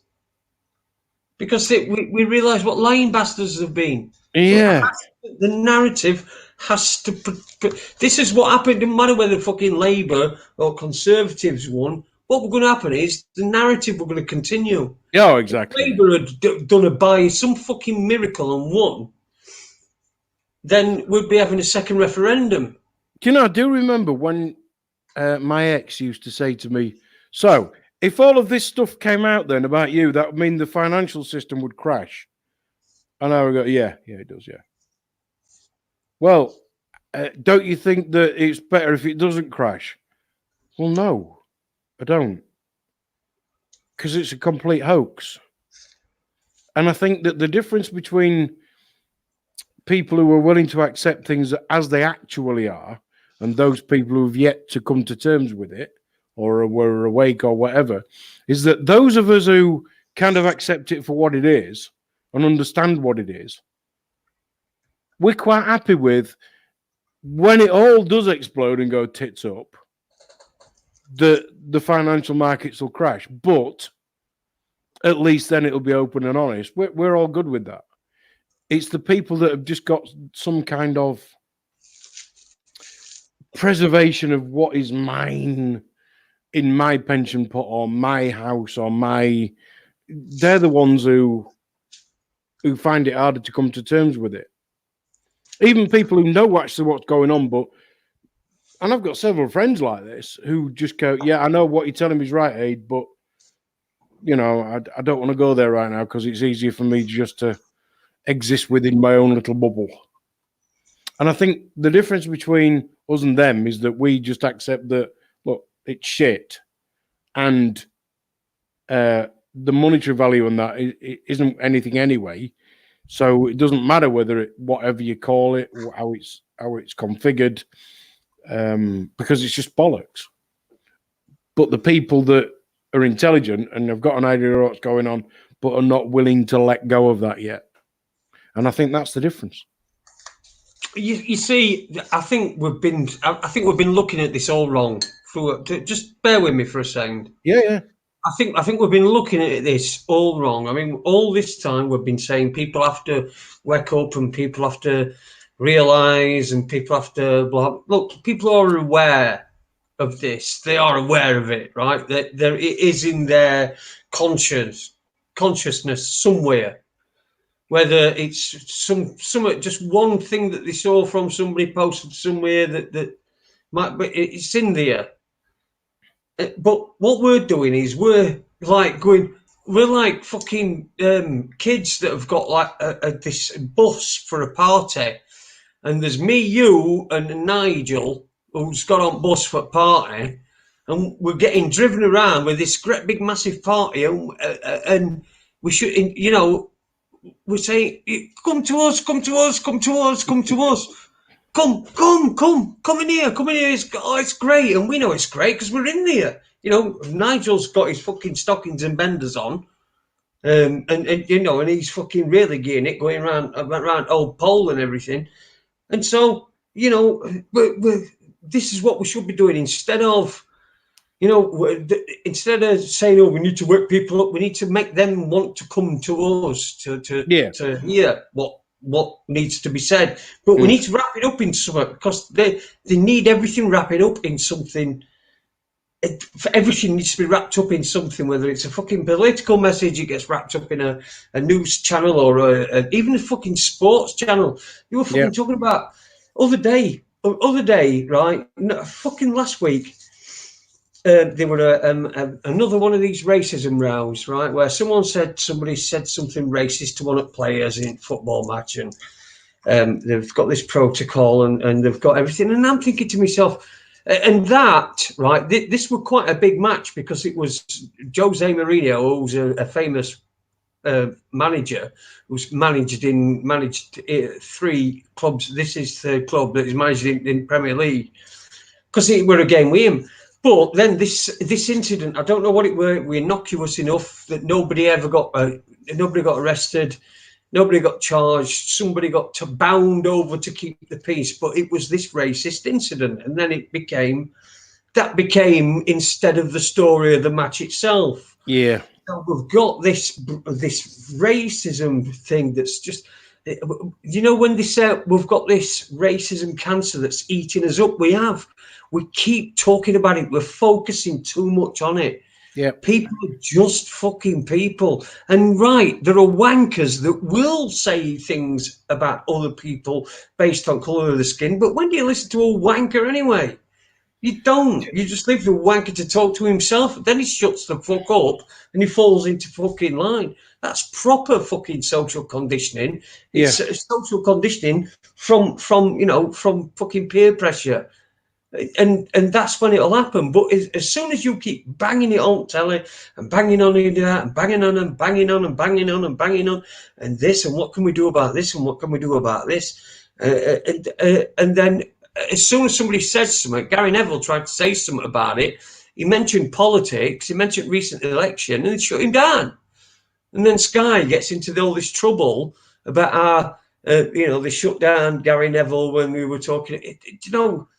We don't need, look, if someone's a fucking racist, they're going to be racist. They're going to fucking shout abuse at people. They're going to shout abuse. I don't see why wankers should dictate to us what to restaurants, because they are a rape fucking minute. I don't know anybody. I don't actually know anybody from when I used to go to football from years ago who would have, even at that time, said something racist. And I do believe I did say something when I was about 13, and this kid from behind me grabbed me by the back of me. I got a cagoule. Remember cagoules? Yeah. By my hood, and pulled me back like that and told me I'd never say it like that again. And I didn't. And it was something really innocuous. You know, like stuff you say when you're a kid, like, a Blackie Stanley or something like, you know what I mean? Yeah. Some stupid daft crap. And it were innocuous, but that worked on me, and I won't say it again. Works. I didn't need all these fucking talking heads on Sky News telling me, oh, by the way, you're a fucking racist, and you're this and you're that and you're fucking other, because this is what it does. It's another label, isn't it? And this might be an Ike, actually. I think it's an Ike, this. In fact, I know it is, yeah. And he said, it's like if you had different men in different coloured spacesuits, and one of them said, yeah, it's all right for you, you orange bastard. Yeah. Was that a Trump spacesuit? Yeah. But, and it is, because men are men and women are women, and whoever wants to be somewhere. But you see, this is what we don't do, and what we don't demand. This is what we don't demand. We're like, because we're governed, and we feel like we need to ask permission to do things, Whereas it should be us saying, look, listen, fucking stop with all this bollocks. All this fucking crap that you're fucking doing, and all this fucking all this stamp racism out. You're just making an industry, and you're just Exactly. justifying your own existence. You don't want racism kicked out of anything because it would be fucking counterproductive to what your agenda is, and that is to stay as a charitable limited company. I understand you'd have to stay within profits and all that, and it's all about that. It's fucking nothing to do with fucking racism at all. And if it's doing anything, it's keeping racism alive rather than fucking, mods and rockers don't kick each other in now, do they? Fucking.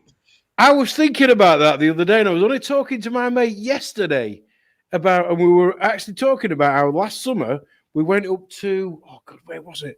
Up in North Yorkshire. And there's my mates on Harleys, and I used to ride Harleys, and they were up in, what's the name of the town? I can't even think of the name of the town. Up where? It's right on the edge of the Yorkshire Moors. Anyway, there's like a big market square, and bikers and whatever all sort of meet there, ride off during the day and come back. And I know what you mean.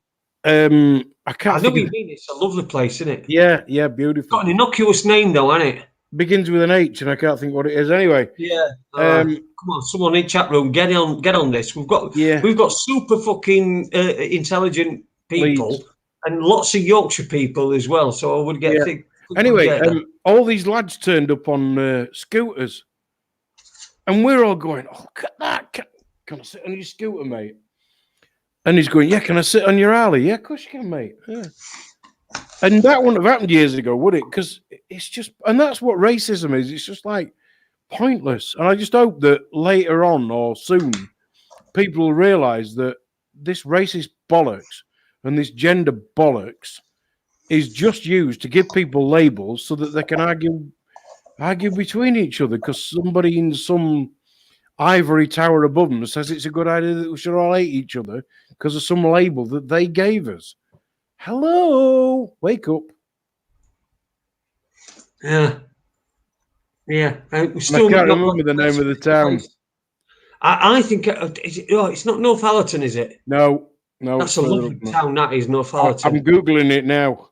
Someone said Hemsley. Hemsley's one of them. That's one of them. Hemsley, good one. I'm thinking of, but Hemsley is one of them. Cardini has put Ramsbottom, but I don't know whether that's... No, Ramsbottom is a nice place, actually. Whether that's a guess or that's just where he's going to be resting his penis this evening. In Ramsbottom, yes. Yes. Sheep's ass. Sheep's ass. Right, hang on a minute. Oh, come on. That's a ridiculous map. Yeah. Taylor's in chat room. He's put I'll come on, and James Owens has put come on who, Taylor? Lol. If Taylor's there, he wants to tell us about selection boxes. We'll get him on, when we've got like 10 minutes left and we don't have to have too much on him. But then it's on getting rid of him after, you know that, don't you? I know. Can I just ask you a question before you go? Oh, well, yeah, well, what is it? Well, then Before it must be fucking site pi to fucking 400 numbers. Bueller, we need to know, do they have selection boxes in America? And if they do, what do they call them? Selection boxes, yeah. I think they had candy canes and shit like that, didn't I? I know what goes off in America. I watched Home Alone yesterday. Which is an awesome film, isn't it? Yeah. Awesome film. We good old Macaulay on there. And if he says fucking Michael Jackson's not fucking knobbed him, I believe Michael Jackson not knobbed him. Yeah. Helmsley was a good shout, by the way. Whoever said that. Yeah. I would think around well, Cliff, but that's all the way through Lincolnshire, isn't it? Gainsborough on the other side of toward Lincoln, isn't it? Yeah. Yeah, it is. Anyway, yeah. Andy had no, but he deserted us a few months back. Andy? Yeah. So, yeah. Because he's... Oh, no, he didn't know whether he does. But he's a biker, so he'd probably know. Yeah, he would, actually. I don't know. He might be dead now. No, right? As he put in the chat room, whether they have selection boxes or not. Taylor, do you... Do you get selection boxes at Christmas? And if so, how many have you ate so far? Remembering he's 8 hours behind us, by the way. So, like, he's Shit, eight. he's got a long time to go till the end of the day, hasn't he? Yeah. Yeah. Oh, he says, yes, we do, I believe. Oh, good. Good. Super Lead says selection boxes in Scotland are full of drugs. I think that's rather quite a slight at our lovely friend. What's she called? Who came on that time? Apple Charlotte. Fucking hell. My memory's absolutely terrible. I know. Ex-Tommy Robinson follower has a premiere in 18 hours called Tommy Robinson has lost 10,000 subscribers in 2 months. Growing number of ex-Tommy Robinson fans. The pic has BMP Mark Collett on it. Mark Collett from BMP. Okay, so that's something that's probably going to boil up a little bit. What's happened to fucking what's his face anyway? Where's he now? Oh, Julian Clary, from WikiLeaks. Oh, Julian Assange. That's him. Yeah. Do you know, there was something on the other day. And I can't remember what it was, but his name come back up in normal media again. And I just call it normal media now for abnormal people to watch. But I can't remember what it was, and it weren't like he was selling out, but it was like he was almost trying to negotiate some kind of way of getting some kind of normal life back. But what they eventually allow him to do, I don't know. But well, a bit more from Shield Destroyer. Perhaps you can come on and tell us if you want, mate. We'll give you 10, 15, 20 minutes to come on and tell us what you're on about with this with BMP. One thing. I mean, I worked out quite a long time ago that the Tommy Robinson thing is it's just controlled opposition, isn't it? Well, we don't know, do we? I mean, we really don't know. We hear these things, it's controlled opposition, and then we just like sort of pick up that mantra. I've got no idea whether it's fucking. I don't know. It's almost like, let's present you with your local class hero, and this is the one you must follow. And people like me going, really? I don't know. Yeah, but let me just ask you this question: what about if there's a hero, and he's followed up to fail? He's made to fail. How far? I just feel like that Tommy Robinson's been presented as this working class hero that everybody should follow, which makes me instantly suspicious of, because somebody else is presenting it for me. Well, I don't like it because he's a Luton Town fan. Go on, then. Who are we getting on? I'm just going to send it to him now. I can't remember. I need a wee. Go and have a wee. You go and have a waz. Let me just say again, if you want to come on, Shield Destroyer. If you want to come on, then I'm going to put the invite link in. There we go. And then you'll tell us all about this Tommy Robinson thing. And I know, because we know you've got a lot of good things to say. Tommy Robinson. I'm not like I said, I don't know whether Tommy Robinson would have fucking chill. I don't know whether he is or whether he isn't. I don't care. I don't care really. I've had Dave Sumner on, who's been a Tommy Robinson fan and gone down to all the marches that have been going on in London. So let me just. I'm going to put this in. This is just for Shield Destroyer. I'm going to put it in the.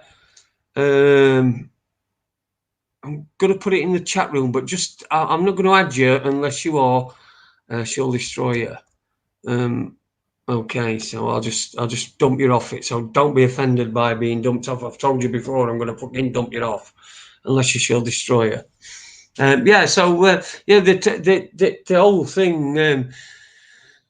It works around everything, doesn't it? Everything works around everything. Ade's gone for a piss. It says on back of his, I mean, that fucking bird on his back wall with thing round the mouth. If I were fucking one leg fucking better off, I'd probably peel her off your wall. Units ask, can he join? No, you can't join. Not yet. I want to get. Who's that? Trump. Who said he wants to join? Dave, come on, mate. I'm going to put a link in chat, and get you sent on. Just click on that link, Dave. It'll pop you up. I'll do the rest. It'll get you. Or Dave, or the other guy. Fucking hell, my memory's absolutely terrible. Shield Destroyer. That's It's what the antibiotics, mate. Just blame the Anyway, explain Gizmo. Oh, it's just like. It's just like Jizz, but Mo. Mo Jizz. Mo Jizz, yeah. I wanted it to be Jizz themed. Here we go. Shield Destroyer's here with us. Let's see if we can add him to the stream. Good evening, Shield Destroyer. How you doing, mate? Hello, mate. How you doing, pal? Yeah, good. Wait, bear with me. Let me get the mic here. Can you hear me all right? Yeah, good. That's better. Yeah, cool. So what do you want to know? You want to know about Tommy Robinson? Tommy Robinson, yeah, you were just posting some stuff in about Tommy Robinson in chat room, and I thought it'd be easy for you to say it than me to read it. Because you're actually from Luton, aren't you? Yeah. I'm like I was one of probably on Facebook, one of his biggest destroyers, if not the biggest destroyer, because I had all the facts, and I was the one who really outed the fact that he left the EDL because his best friend and long-term best friend and EDL right-hand man got arrested for paedophilia. So I've lost the sound of you. Speak. Yeah, we can hear you. Cool. So I got a bit of a dodgy wire on some speaker here. So yeah, so I had that. So but I've been outing him since probably about 2010. For all just the slime bullshit he was doing and that. And his like I said before to you, I think his business partners in his drug den, he had a sunbed shop in Luton that was for cocaine and marijuana deals. And his business partners were Muslims. And they kicked him out because he started dealing heroin. And they didn't want anything to do with heroin. So they booted him, hence why he had no problem. Yeah, it's kind of his whole Muslim stance. You know, when they asked, the Zions asked him to you know, do the EDL and lead it, he had no problem in hitting on the Muslims because, of course, it was up yours to his old partners. That's really what it was all about, as opposed to him actually really being so racist. But he's not a nice guy by any chance, you know, by any imagination. He beat up his girlfriend and then got arrested for assault on a police officer. Obviously, his girlfriend, which I think is his wife now, dropped the charge. He was in collusion for mortgage fraud with a Rothschild. He got done for passport fraud, but you know, he's been funded by the MEF, which is Middle East Forum, which leads straight back to the United States and British government. You know, that was his Free Tommy campaign. That was funded by the MEF. He claims on his own now to be a Zionist. You know, in his own words, I'm a Zionist. Avi is like, you know, his IDF sidekick. Is that Australian guy? Yeah, the Australian guy. He put out a video to Jews trying to get them to back Tommy by telling everybody, including the Jews, stupidly, that Tommy went to Israel and went through the Zionist inauguration. But what it is now is a whole load of his, especially, I think there's one or two guys that had quite a following or quite a bit of respect within the Tommy clan, and they woke up to him and come out. So I think that's kind of now done a domino effect. and they're all starting to come out now. Well, People, as all somebody the Tommyards, as they call them, are waking up to him. So there's a massive fallout in the Tommy camp now. as I was just sorry, I've just fired, and I was just going to say, what is he doing now? I've not heard.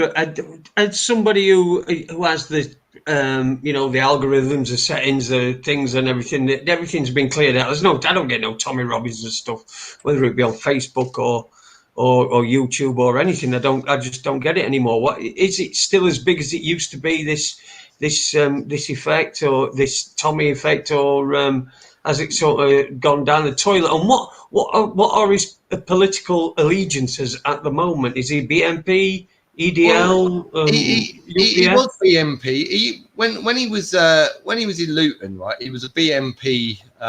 He was in the BNP and he was in the Mix, and the Mix is Luton Town football hooligans. Yeah, they're called the Mix, men in gear. Right.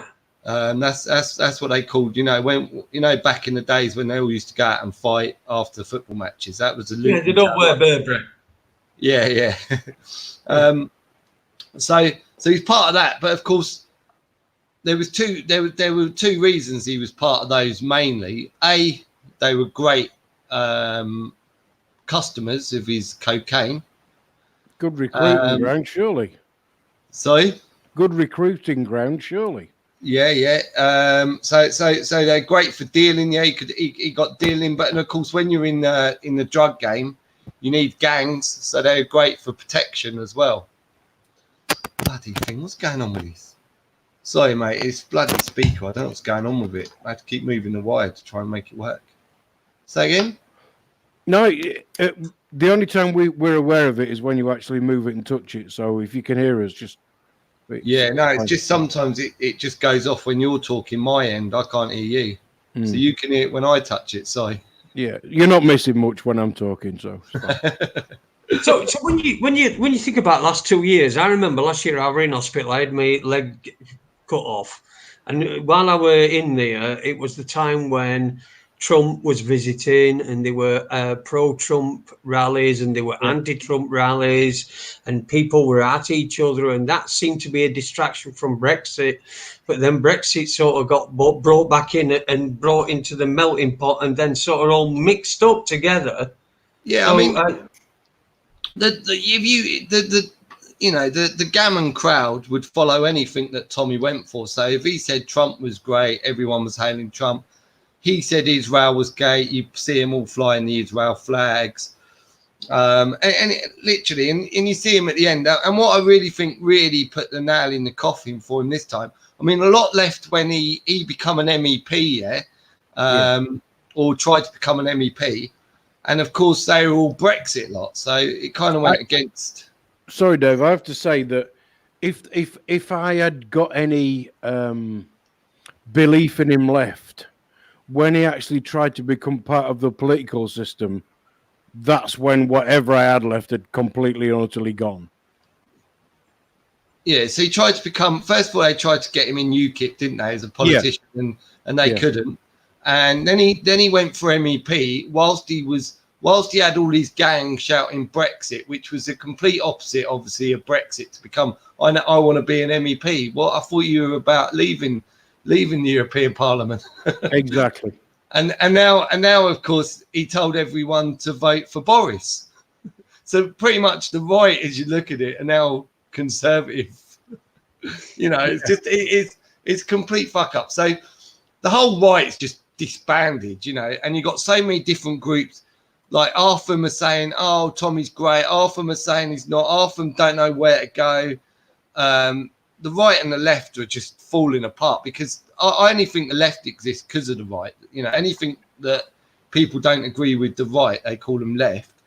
And then, got and anything. It's the People's Front of Judea, isn't it? Yeah. If you look at the left, they're the people who stand outside and they've literally all got exactly the same boards, all made up with the same bits of wood. So someone's literally bought thousands of bits of woods and had printed thousands.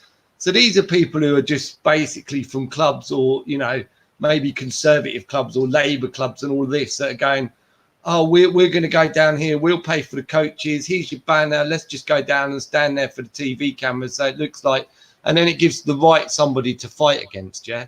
But the right and left are obviously two sides of one controlled cult.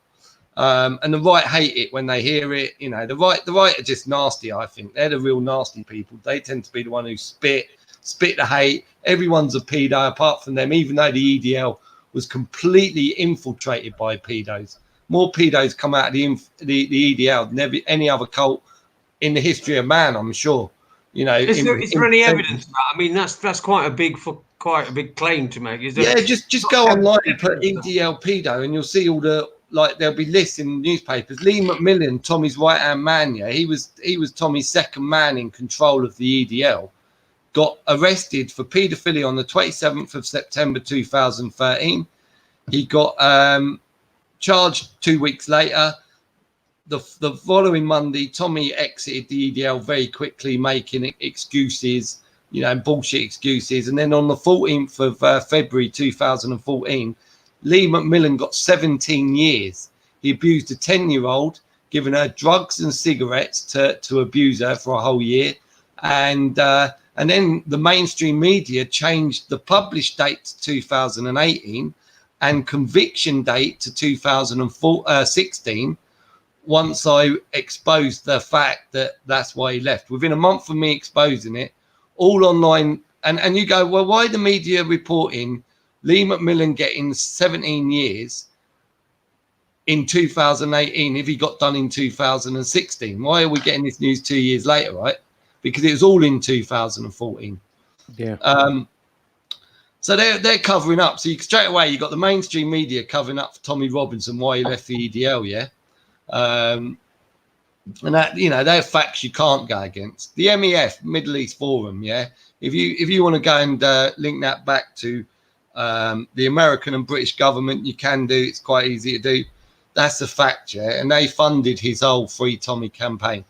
All the people now, they've all woken up to everything he does. You know, he's always looking for something to tell people how he needs money.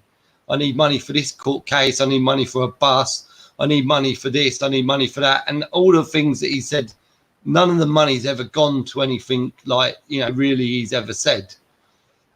He went to jail, for God's sake, yeah. He went to jail apparently, and he come out with a nice suntan and £30,000 worth of veneers. I mean, what jail gives you 30 grand's worth of veneers and a nice suntan? Well, the one where he went, Zionist jail, the one that Epstein's in. Yeah, you think about the time. You think about the time when he, you know, got done for being outside that court, right? That was all set up. Look at the massive main, and anyone who gets mainstream media attention, yeah, you got to start clicking to that. Yeah? I would never get mainstream media attention ever. Yeah, for what I say, ever. Because I'm not going to start saying something that the mainstream media or the government want me to say. Yeah, I'm not going to follow. So, yeah. And they say all press, even though it looks like the press don't like him, of course, that's the way they play it with so many, don't they? But they put him in the limelight, yeah? And without the mainstream media, do you think anyone would even know Tommy Robinson today? Oh, of course not, no. Of course not. No, of course not. So, you know, he's done for. But what they done was then you've got all of a sudden, as Tommy Robinson's going in the bin, James Goddard suddenly stuck his head back up, right? And he stuck his head back up on a live, on a YouTube live. Oh, hello, I'm back. La, la, la, la, la. I'm going to do this, that, and the other. And he kept on going, oh, I'll chat with anyone. You know, I'll sit there and talk with anyone. Anyone wants to interview me. You know, I've got nothing to hide in that. And then straight away he's going, oh, Mark Collett, yeah, and he's pretending like reading and thinking, oh, yeah, I'll chat with Mark Collett. And I'm thinking, who the fuck's Mark Collett? So I look him up and he's like a BMPer. Funny, isn't it? He's going back to the BMP, you know, it's all leads, all sort of like around, it's like a little circle, isn't it? Tommy Robinson started in a BMP. Now James Goddard wants to talk because Mark Collett's now out in Tommy Robinson, apparently. right? For me, it's like so a. I listened to this. So these two had this one-on-one, and James Goddard's like literally kind of kissing Mark Collette's ass, yeah. And the whole thing is about the England's turning into like there's going to be no white people left in England anymore. You know what I mean? And what you could see is what they're doing now is they know that the fallout for Tommy's happening. They know Tommy's done really, so they're now trying to give somebody else to lead the right, which is going to be Mark Collett. And if you look at the BNP leader at the moment, like even though the BNP's got no seats and it's pretty much done up until now, Mark Collett's all of a sudden a voice on online. I don't know how big he is on anything else like Facebook because I don't have any of that, but certainly on YouTube now. I'm hearing Mark Collett, keep seeing his name everywhere. So I got a feeling that the last guy, the one who's still the director or whatever of the BNP, he's like an ex Her Majesty's like bloody, Her Majesty's soldier who was done for, what did he get done for? Oh yeah, he chased a 10-year-old and a 12-year-old on their bicycles and chased them and then grabbed a knife when they run from their bike, slashed their tires with the knife. So real nice guy, that one, right? Weird. But you can see, so what they're doing now is that you're going to see a new leader of the right, as it were. Yeah, all these people that have got nowhere to go at the moment, don't know what's going on. They'll all turn over. And then you'll see them start talking about how now, the white people, and James Goddard saying, oh, yeah, but the white people, yeah, we're not going to. It's like, well, and saying, well, yeah, it's Islam because they have more babies than us. It's like, are you fucking stupid? You see, people still believe that. I don't know. It's like Tommy Robinson's almost like this Robin Hood character that's been presented to us. And then, you get the next one that's going to be presented to you. And people have got to realize that it's the same system that's presenting their side of the solution, so that even if you are willing to think outside the box, they're only giving you this option or this option. And what I would say to people is, don't be part of an organization. Bloody think for yourself. It's a cult, yeah. It's a cult. And don't believe what you're presented with. Because somebody's got an agenda to put that in front of your face. Nobody ever gives you anything without something in it for them. So when you get the media saying, oh, we've got this Tommy Robinson, and it's on the 1 o'clock news, Tommy. That's the Robin Hood character. That's what it is. Definitely. And it doesn't matter what picture. It doesn't matter where you look, and if you're being presented with something, if it's been put in right in front of your nose, there's a reason for that, and you've got to think past that, and that's what makes a thinker, rather than somebody who's still trapped in this bollocks world that we're all presented with. You got to be able to think for yourself. As Jason said earlier, he was in Oxford. The Oxford, what's it called? Yeah. Oh, yeah. And we know they all these Zions and that, especially the ones in Brit, tend to come from Oxford University. Yeah. And when you've got places like that giving him a voice, yeah, going, oh yeah, inviting him, it just shows you, because any normal person with half, with an IQ, I always say gammons have a lower IQ than 30, and I always call them the lowest IQ type of people out there. Yeah, and I believe it. I absolutely believe it. I don't say it out of just being nasty. I actually believe those people who suck up that shit are the lowest IQ people, because I cannot understand how you fall for that crap so easy, right? But when you got like someone like Oxford University going, oh yeah, we're going to do a thing with Tommy Robinson, it's like straight away just going, wow, look, this is how, anyone who knows Tommy knows for a fact he's controlled by the government, because that's the only reason he's going to get platforms like that. He's the only person I know who can drive up in a lorry and just set up stage in the middle of London outside his court hearing. Yeah, no problem at all. Yeah, the only but nobody sees through it. Yeah, and then of course they all start giving it to Trump as well, saying, "Oh, Trump's great. And it's like, how can you even consider? None of these mothers do any research for themselves. They literally just third party. They hear something and then they repeat it. They never do any research. Yeah? I mean, Trump's so easy to outdo. You just go and look at his granddad. He started I was just gonna say, please mention his granddad. Yeah. Tell us about his granddad. Go on, Dave. His granddad, sorry. The misconception is that people blindly follow Tommy. The truth is we are adults and have all formed our opinions on our own. We support Tommy for how he has been treated, going to prison for words. No. See, I saw. Let me just before we go in. That's Dave. We've had on here. Dave Sumner. He's from Sheffield. He's a lad who goes to he went dressed as Trump to the Trump rallies. He's a good guy. What I'm trying to say is I don't want to be belittling people for having an opinion, because ultimately, as you can see where they get that opinion from. You can see exactly where that opinion might come from, but I just don't want to be. I don't want to be putting people down for opinions. No. Listen to this, right? What he's talking about here is he jumped on Tommy's bandwagon when Tommy started the freedom of speech. Yeah. Now, before Tommy jumped in on the freedom of speech meet at Speaker's Corner, yeah, they had a big freedom of speech thing, but it was nothing to do with Tommy. And Tommy put out a little video about a week before it was about to happen, saying, "Look, I'm going to the freedom of speech march. I'm just there to support it.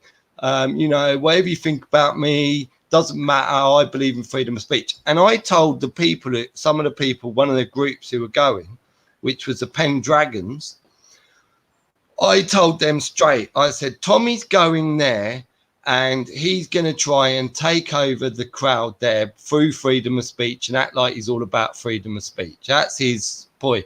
And then within 3 days, that whole thing was highlighted as Tommy as the main speaker, right? And so all the people that were in the Pendragons, other groups that thought they were going there, all suddenly became Tommy Robinson supporters. Exactly how it's planned to be from the beginning. Yeah, we'll set it all up. We'll get everyone involved, get everyone excited about it. Then we'll bring Tommy in. Boom, everyone will follow Tommy. And then before they know it, they hate Islam. They're blaming Islam for everything. Yeah, they've done no research on their own. This guy, Davey, he's calling himself Davey Trump, right? Because Tommy. I know Dave. I've sat and had a pint in face to face with Dave. I know Dave. I know what sort of guy he is. So he loves Trump, right? And I know how committed he is to what he believes, and I know how much he believes that. So he's not just somebody who's just like. So what's he know about Trump? What's he know about Tommy's history? In his life that's meant that he's then tagged on to this, and it Trump is part of Tommy's big thing. Yeah. So if you're following Tommy, you're probably going to follow Trump.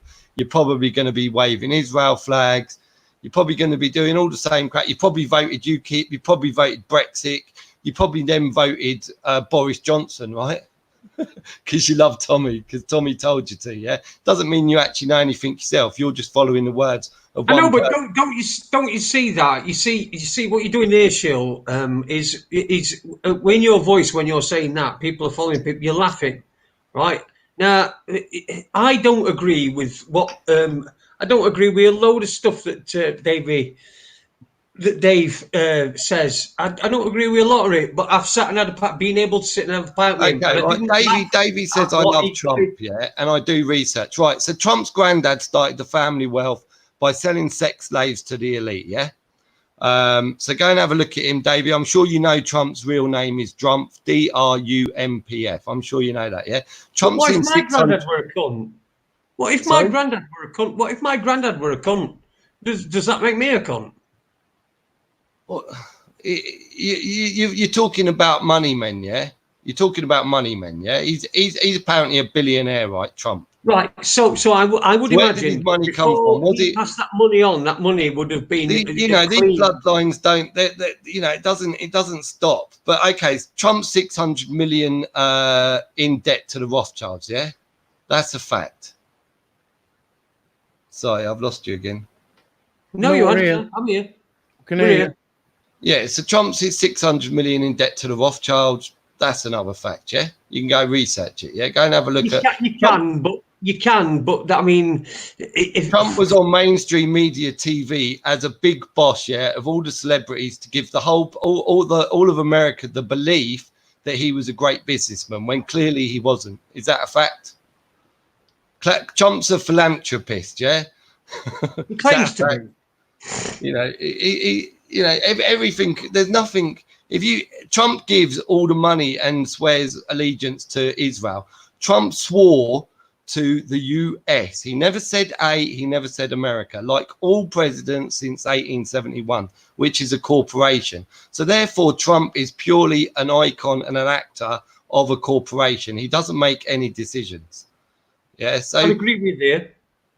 if people want to say that Trump's great or whatever, and they've done their research, where's the research? Tell me Davy's research, yeah, because I can't. Let's hear Davy's research. I'm not telling you Davy's research. All I'm doing is I'm trying to act as devil's advocate, right? I'm trying to make this interesting for the people that are listening, rather than just somebody having, just saying something and something. I'm trying to come back at you and perhaps ask a question. I can only answer a comment that doing. you put up, right? I can only answer a comment that you put up. Yeah, So I put that comment up. I'm not here to sit here and bullshit and say I've done research without having anything to actually say the research I've done. So let's put up Davy's research. What does he know about Trump? Let's hear it. I don't know. I'm just Let's wait for him. Let's write it and then we'll put it up. That's what I'm saying. But all I'm saying is people can have different opinions and still I don't do opinion. I only work on facts. But everyone's got a fucking opinion. You must have you can't not have an. You don't. Opinions are like arses. Everyone's got one, right?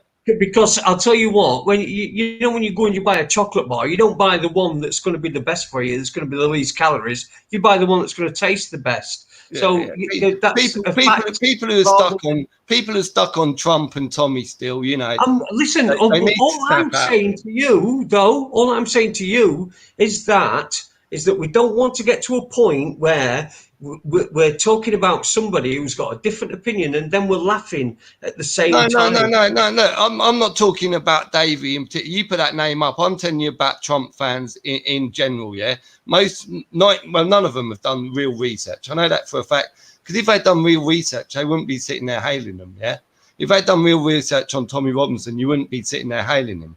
Yeah, you'd be going, Jesus Christ, I'd never follow this, someone like that. It's like, if, you know, what is it?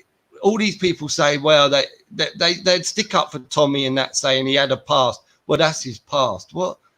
You know, you get a pretty good idea about someone when they've got a really shady past constantly throughout their life, right? They don't suddenly, you know, leopards really don't change their spots, right? But it's like when you talk about the US or the United States, you know, the founding fathers were men who told us all that men were all created equal, yet they all owned slaves. You know, how fucking hypocritical is that? Well, that's how life is hypocritical, isn't it? Yeah. Life is hypocritical, for fuck's sake. What I'm saying is that just because somebody's got a different opinion, it shouldn't go down to a point of ridicule, because when we get down to a point of ridicule, Davies just said, yeah, if you can't see Trump is a good man, then I don't trust listen, I don't personally, right, I don't care about Trump. I don't live in America. No, it don't bother me, right? It don't bother me. I think he's a bullshitter. I think he's an actor. Give me some facts. I think it's well. I'll give you some facts. These are the facts. No, not you, Jace, not you. Davey needs to give us facts. These are the facts that I know. Right? These are the facts that I know, and these are the facts that are going into each individual American and Britain as well, because we fucking listen to all their stuff at the same time. All I see is the left, which seem like the Blairites over in this country.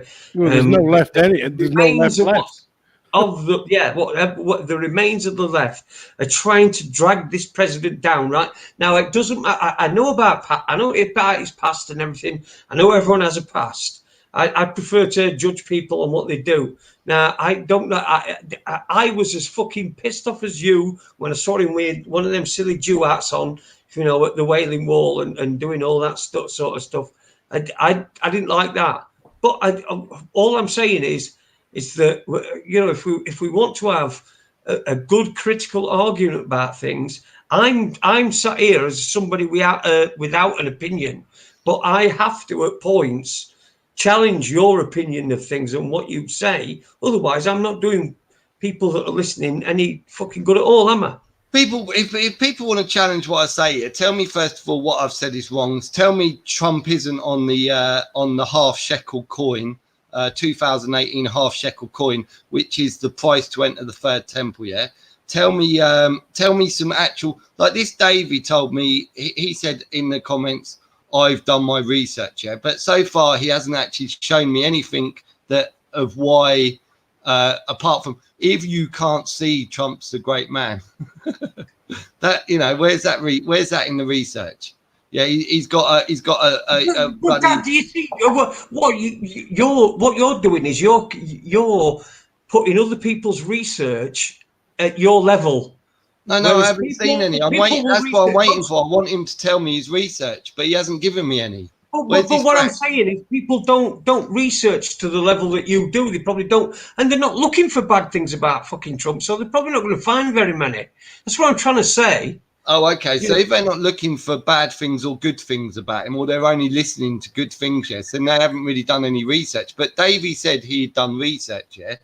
I didn't say that. He said that. So I'm waiting to hear it. I know he said he'd done research, but if he's listened to information and then formed an opinion based on that information, no matter how biased you feel that information is, that's... And trust me, Jason, I don't give a shit whether it's Trump, whether it's Biden, whether it's Boris Johnson, whether it's Corbyn. They're all actors. They all work for the corporation. Yeah, they do not make decisions. They're there to sell us the system. Simple.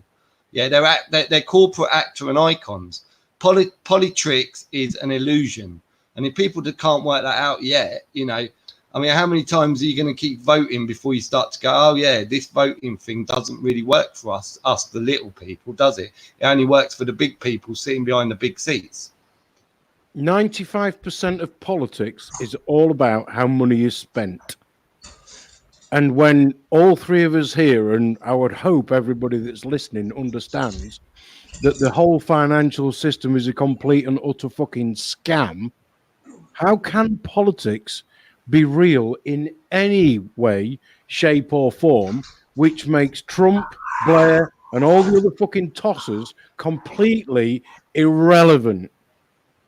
Politics and government only exist between your ears.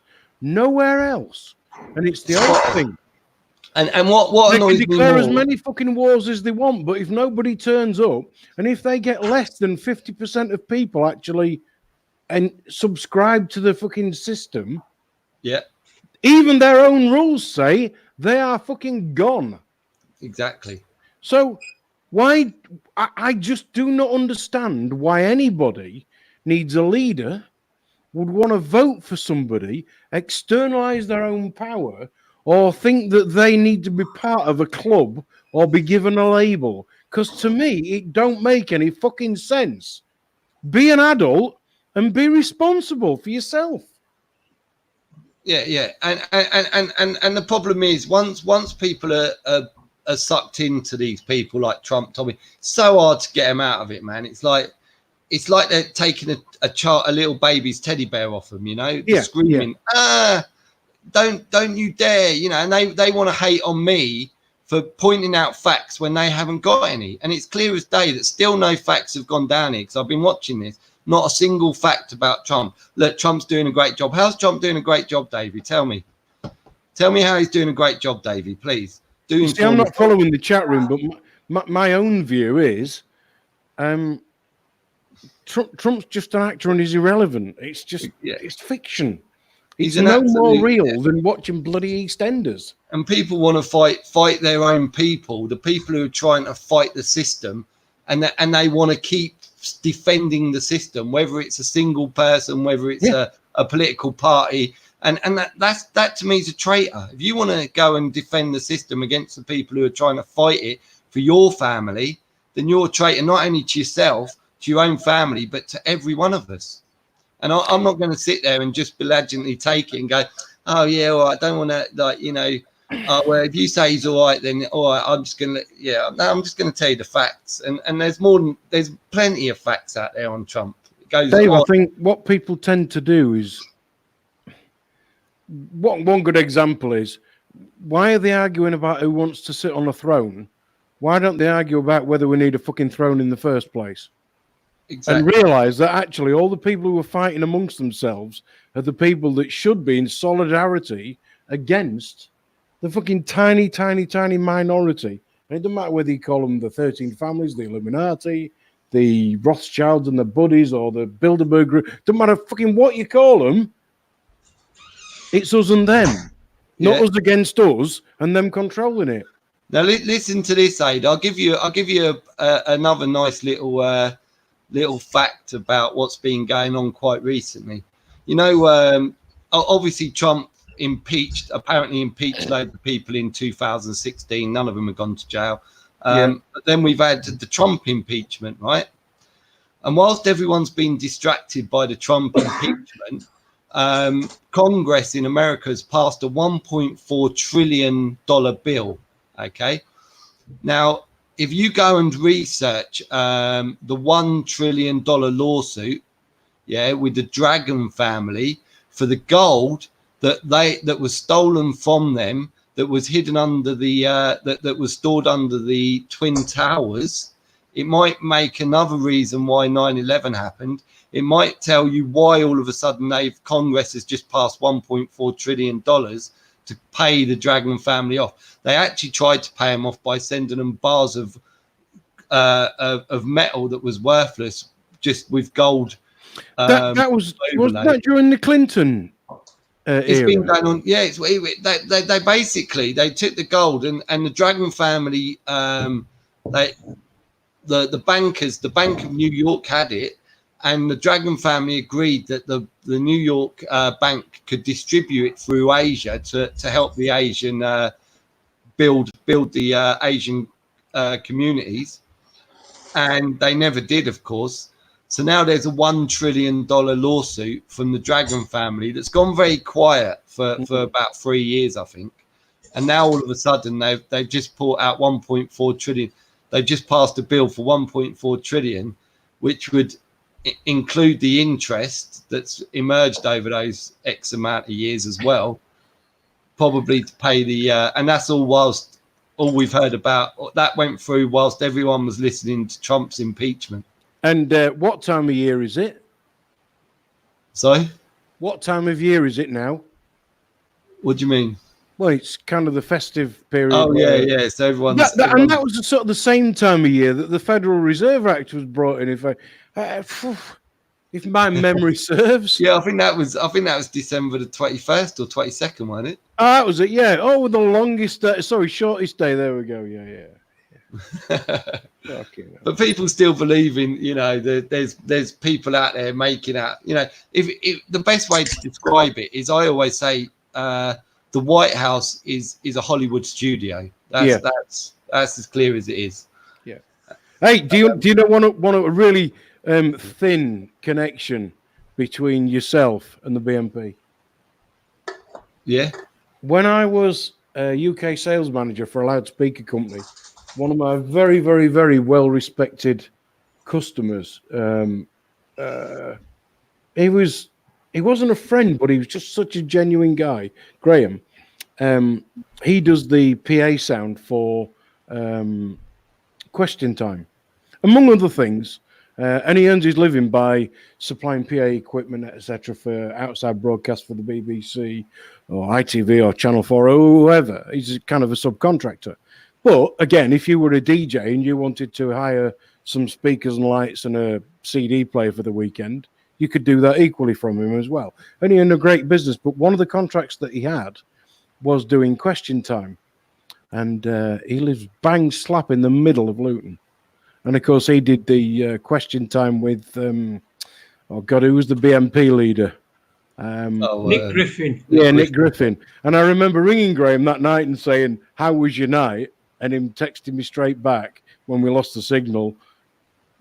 Why wouldn't we lose the signal? Saying, "Yeah, but it was all recorded 24 hours ago." Oh, serious. So the Nick Griffin thing didn't even go out live. It was 24 hours behind. Yeah. It doesn't. And it had been edited. Yeah, exactly. That's why they put it out. They make out that it's live, and then that gives you the opportunity to edit it. It was recorded on the Monday and on the Tuesday. Because when I rang Graham, I'm expecting him to be loading out all his equipment into his van, and he was sat at home with a can of lager because he hadn't actually been to work that night. It was the night before.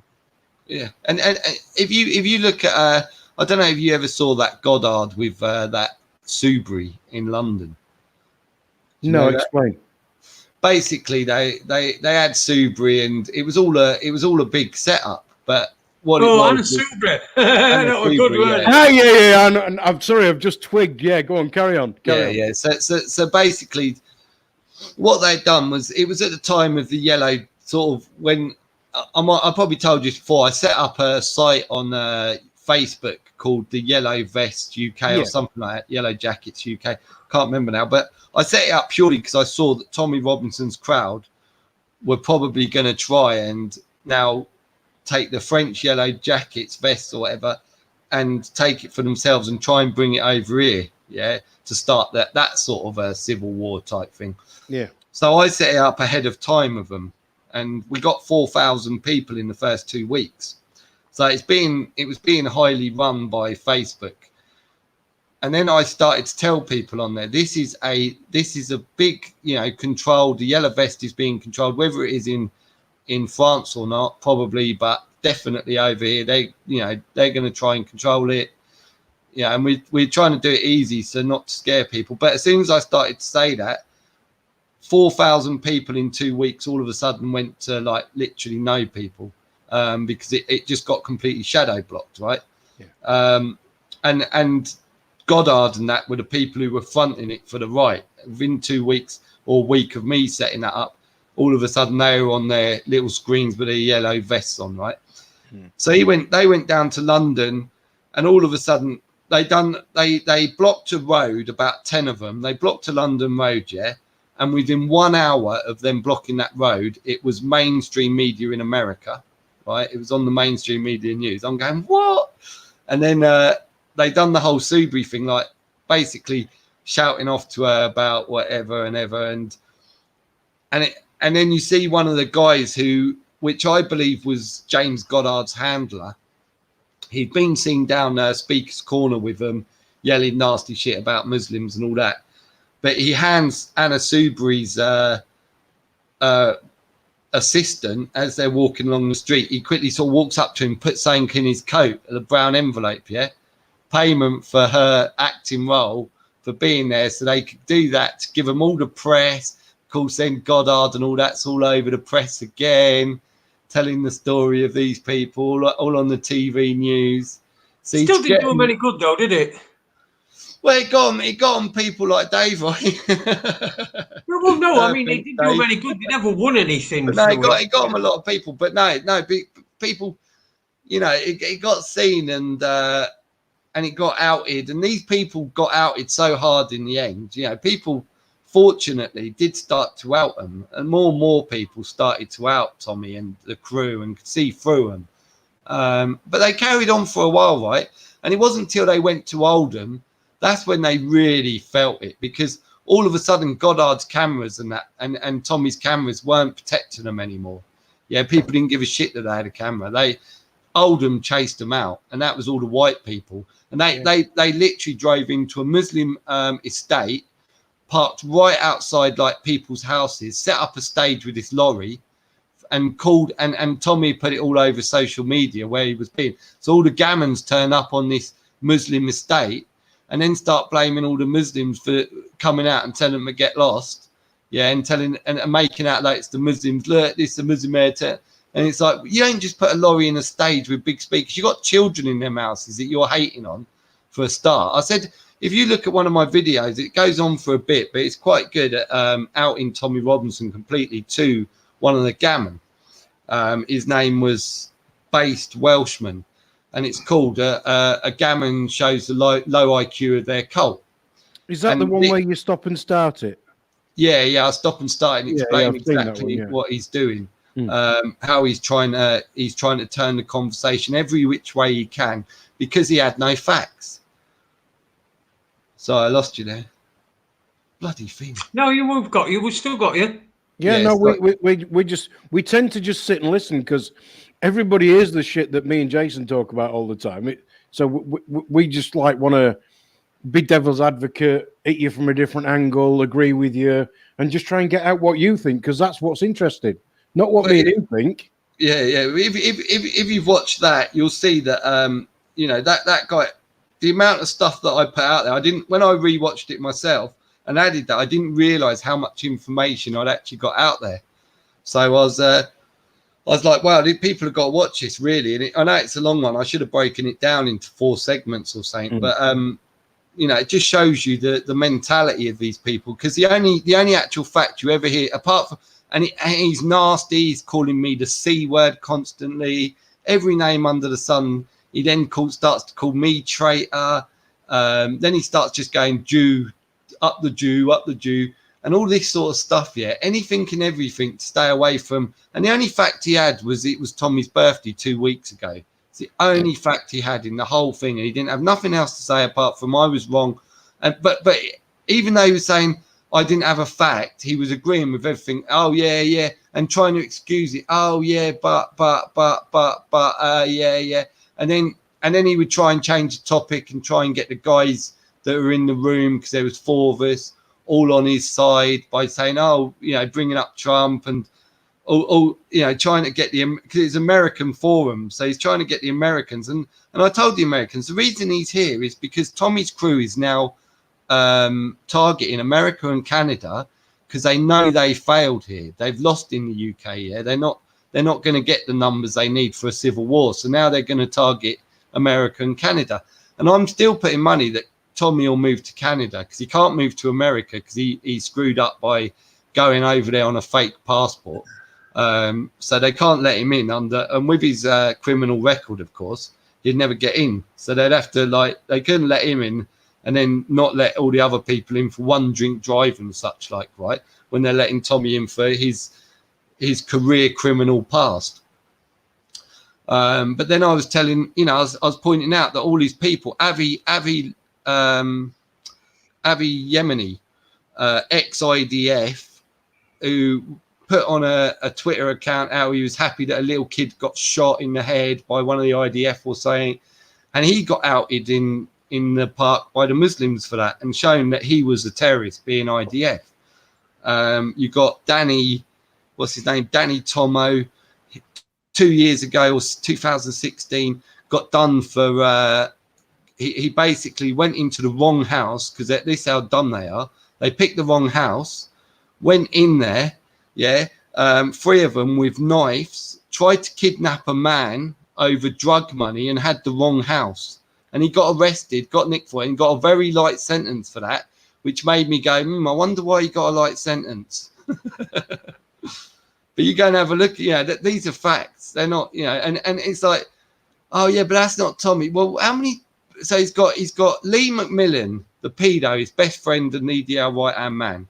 He's got Avi, EDF. He's got Danny Tomo, the guy who's been done for attempted kidnap with knives, breaking into someone's house, trying to kidnap them at threat of death. Yeah, how often do you get it wrong if you're such a nice guy? And all these people and the hypocrite, the hypocrisy of them to start telling all the Muslims that most of them probably haven't done a thing to anyone, like a crime in their life, and telling them they're the criminals. It's just complete hypocrisy, man. It's disgusting. I just find it disgusting. We would all agree with that. But just thinking on past, just with this recent past election, what do you think Tommy's part in leading up to that, and very up to the, what would you say the influence that he had throughout that time? Would you say a major influence, which is why we've probably got the government that we've got now? I don't think he had I think he was supposed to have an influence, you know, and my idea, his whole agenda to begin with was to start civil war in our country. That was the main agenda for him. But as that broke away and he wasn't gaining the force he needed to do that, his next agenda was to get us to vote, to get his crew to vote, and it was UKIP, you know, and then it was Brexit. You know, it's all about getting people down to vote for something. Yeah, then, it's just disruption, isn't it? Yeah, and then when it fell apart for the UKIP, and we saw Nigel Farage, and I said to everyone, look, Nigel Farage is sitting in the outer wings. He's going to wait to see if, and he's probably not agreeing with having Tommy, because he probably always realised that's a bad idea. So he's let someone else front it, and he'll come back if it works. But if it doesn't, and what does he do? He sets up a new one, and he calls it the Brexit Party. Because the way he sees it, Nigel Farage, we'll call it the Brexit Party, because all the people who voted Brexit will now vote for us, right? Because they'll just go, Brexit Party. It's just a psychological thing. But even the Brexit Party, you know, the people didn't go and look at. I went and, again, exposed the fact that the original secretary on the Brexit Party, who resigned a month after I exposed the fact, has got a daughter wed to Nathan Rothschild. His daughter, the secretary of the Brexit Party, Nathan Rothschild, and the new secretary of the Brexit Party has a banking history now. So it's like, it's not how you know how, and still these people will say politics is real, and you know, I mean, that's just clear as day, isn't it? It's just theatre.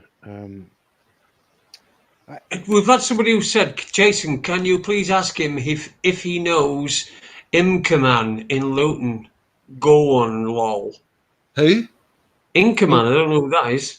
Inkerman. Where's that? I don't know. How's it spelled? IMKEMANN. ERMANN. Inkerman. No. No, it's probably just fucking Denny pissing about. No, when you first said it, I thought you were talking about Khan. There's a guy called Killer Khan. Well, you know what? I switched on just regular news earlier on, just to have a look. I just don't know. I just can't see the landscape of this country over this next year, because we'll probably get Brexit in some form, but the pub, the one in Farley Hill. Well, I don't know about that. What's that about? I think it's Farley Hill, that one. I think it's a real, like, you know, it's where I think it's where Luton Town football and Tommy used to go. All the football hooligans would hang out at. Well, the one on could be that's the Inkerman. Yeah, the Inkerman, was it Town? Was it Farley Hill? Was it? It used to be, I mean, most of the pubs in Luton now have all closed down. There's very few left now. Yeah. But now, I think it's where all the Micks used to hang out, the Inkerman. Right, okay, there we go. That's what we're talking about. Talking about fucking football violence. I should have fucking known. Jesus Christ, over there in. I know some Micks. They're not. Yeah, but we had exactly the same with the BBC in Sheffield, didn't we? You know. I mean, he's over there in Germany, and he's supporting St. Pauli, and he's their manager at the moment. He's our last manager, which was the most boring manager in the world. I think we sacked him just about a year ago. Thanks. You're welcome to him, Dinny. And you know, if you like football violence, then just please go and vote for your local Polish football team. Okay, I don't know what that means. No, I think the some of the Polish stuff that I've seen, they are football hooligans on another level. You know, like when the police are spraying them with pepper spray or whatever it is by the gallon, and the guy stood there going, "Oh!" You know, any normal person had collapsed on the floor an hour earlier. The Polish guy's still there giving it. Do you think we're going to see any of that on streets of the United Kingdom? The United, we're all No. united. United Kingdom. No. This, No, because I happen to believe pepper that now faces. people, the people that are now watching that square box in the corner have got no spine whatsoever. If you want to go take that away, Yeah, I don't know. Just how much more shit have people got to take before they realise what the fuck's going on, and how politics and they don't even know what. They don't even need to know what the fuck's going on. They need to all just get behind themselves and have a bit more fucking faith in themselves and put themselves forward for things. Richard Pryor said all that needs to be said. None of the above. Don't vote for anybody. Fuck them all. Because none of them are going to do anything for you. The only person that's going to do anything for you is you. And by that, I don't mean just be selfish. I mean, share the love. That's all it needs. Anyway, right. Any cunt who applauds a group who murder pregnant women and little kids is scum, and Israel is not God's chosen people. That's from Tony. Yeah, I understand that from you, Tony. Israel didn't exist till 1948. Fucking hell. Listen, this is the point I was trying to make. There's a lot of things that I've got in common with Dave that that I agree with Dave on, and there's a lot of things that I agree with Mr. Shill, Mr. Destroyer here. There's a lot of things I agree with him on. And there won't be much that would argue about, but the gap is just in so fucking massive that I've got to be a really big fat bastard to be able to fill that gap and be able to listen to everybody. So, but the big point is, Jason, that everybody should be allowed to say and we should have freedom of speech, whether you agree with it or not. That's how it should be. We should have the freedom to speak. Exactly, I agree. Not the freedom to choose what you're being told to choose from. I can't argue opinions. I can't argue if someone says Trump's great and I say, well, tell me the facts of why he's great, and they don't. Then I can't argue somebody who's just saying Trump's great. I can't. There's no argument. I can just tell you why he's not. And then if your argument back to that is, well, that's true, but he's great, then it's not really a debate, is there? It's just somebody who's got it in their head and they're not going to let go of it. Like I said, it's to me it's the teddy bear thing where the little child whose teddy bear does not want to let it go, even though it needs a wash. But I personally think these people need telling, and I think I don't hate them, I don't respect their views in any way, but I don't hate them. I just want to help them get away from the cult, because it is a cult and it's not a very nice cult. It's not a very nice cult, and it's not helping us. It's not helping our well. When you talk about the kid with the little teddy bear and the old teddy bear, and it's not good for them, and they don't want to keep it, and they take it away, and that's the thing that you've got to do. I understand that. I understand where that metaphor that you're making. Yeah, exactly. But also, there's also another metaphor for gradually taking it away for 10 minutes, taking it away for 15, 20 minutes and moving, rather than going in boots fucking high and then somebody goes, I love Trump, and you go, oh, here we go, boom, bang. I promise you this, Jason. I promise you. With truth. Say that again. I promise you this, Jason. I promise you this. I've done this for 10 years, yeah, and I used to literally chase all the gammons. I'd go to the groups, Tommy Robinson, and I'd stay there and comment, and speak to these people until I got banned. I took more abuse than you can imagine, and I didn't give abuse. I never give abuse. I don't do the name calling, and I'll say the truth. If I believe that people are lower, I'd say the lowest IQs are people that follow Tommy Robinson, and that's not to belittle people. That's a fact of what I believe, because I generally believe it, right? Perhaps it's a belief that you could perhaps keep to yourself. Well, no, I don't believe in keeping stuff to myself. But the point I'm trying to make here is I've done the whole trying to you know, tell them in a nice way. And I've told people now, we've been too easy on these people. That's why they've been allowed to carry on. We just got to be hard and just tell them. And all I do is hit it with facts, like as I just did.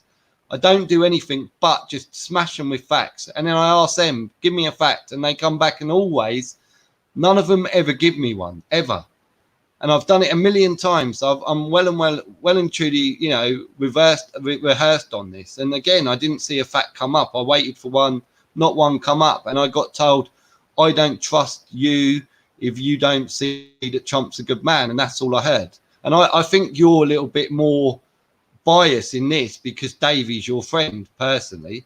I think if that was just that's another absolutely Trump right, you are. I think you're a little bit more on, and that's fair enough. I can understand you sticking up for your friend, and that's fair enough, mate. But in reality, if you just let me explain, right? Yeah. Because he is a friend, right? I know I've got a deeper knowing of his personality and what his propensities are from that knowledge of him, right?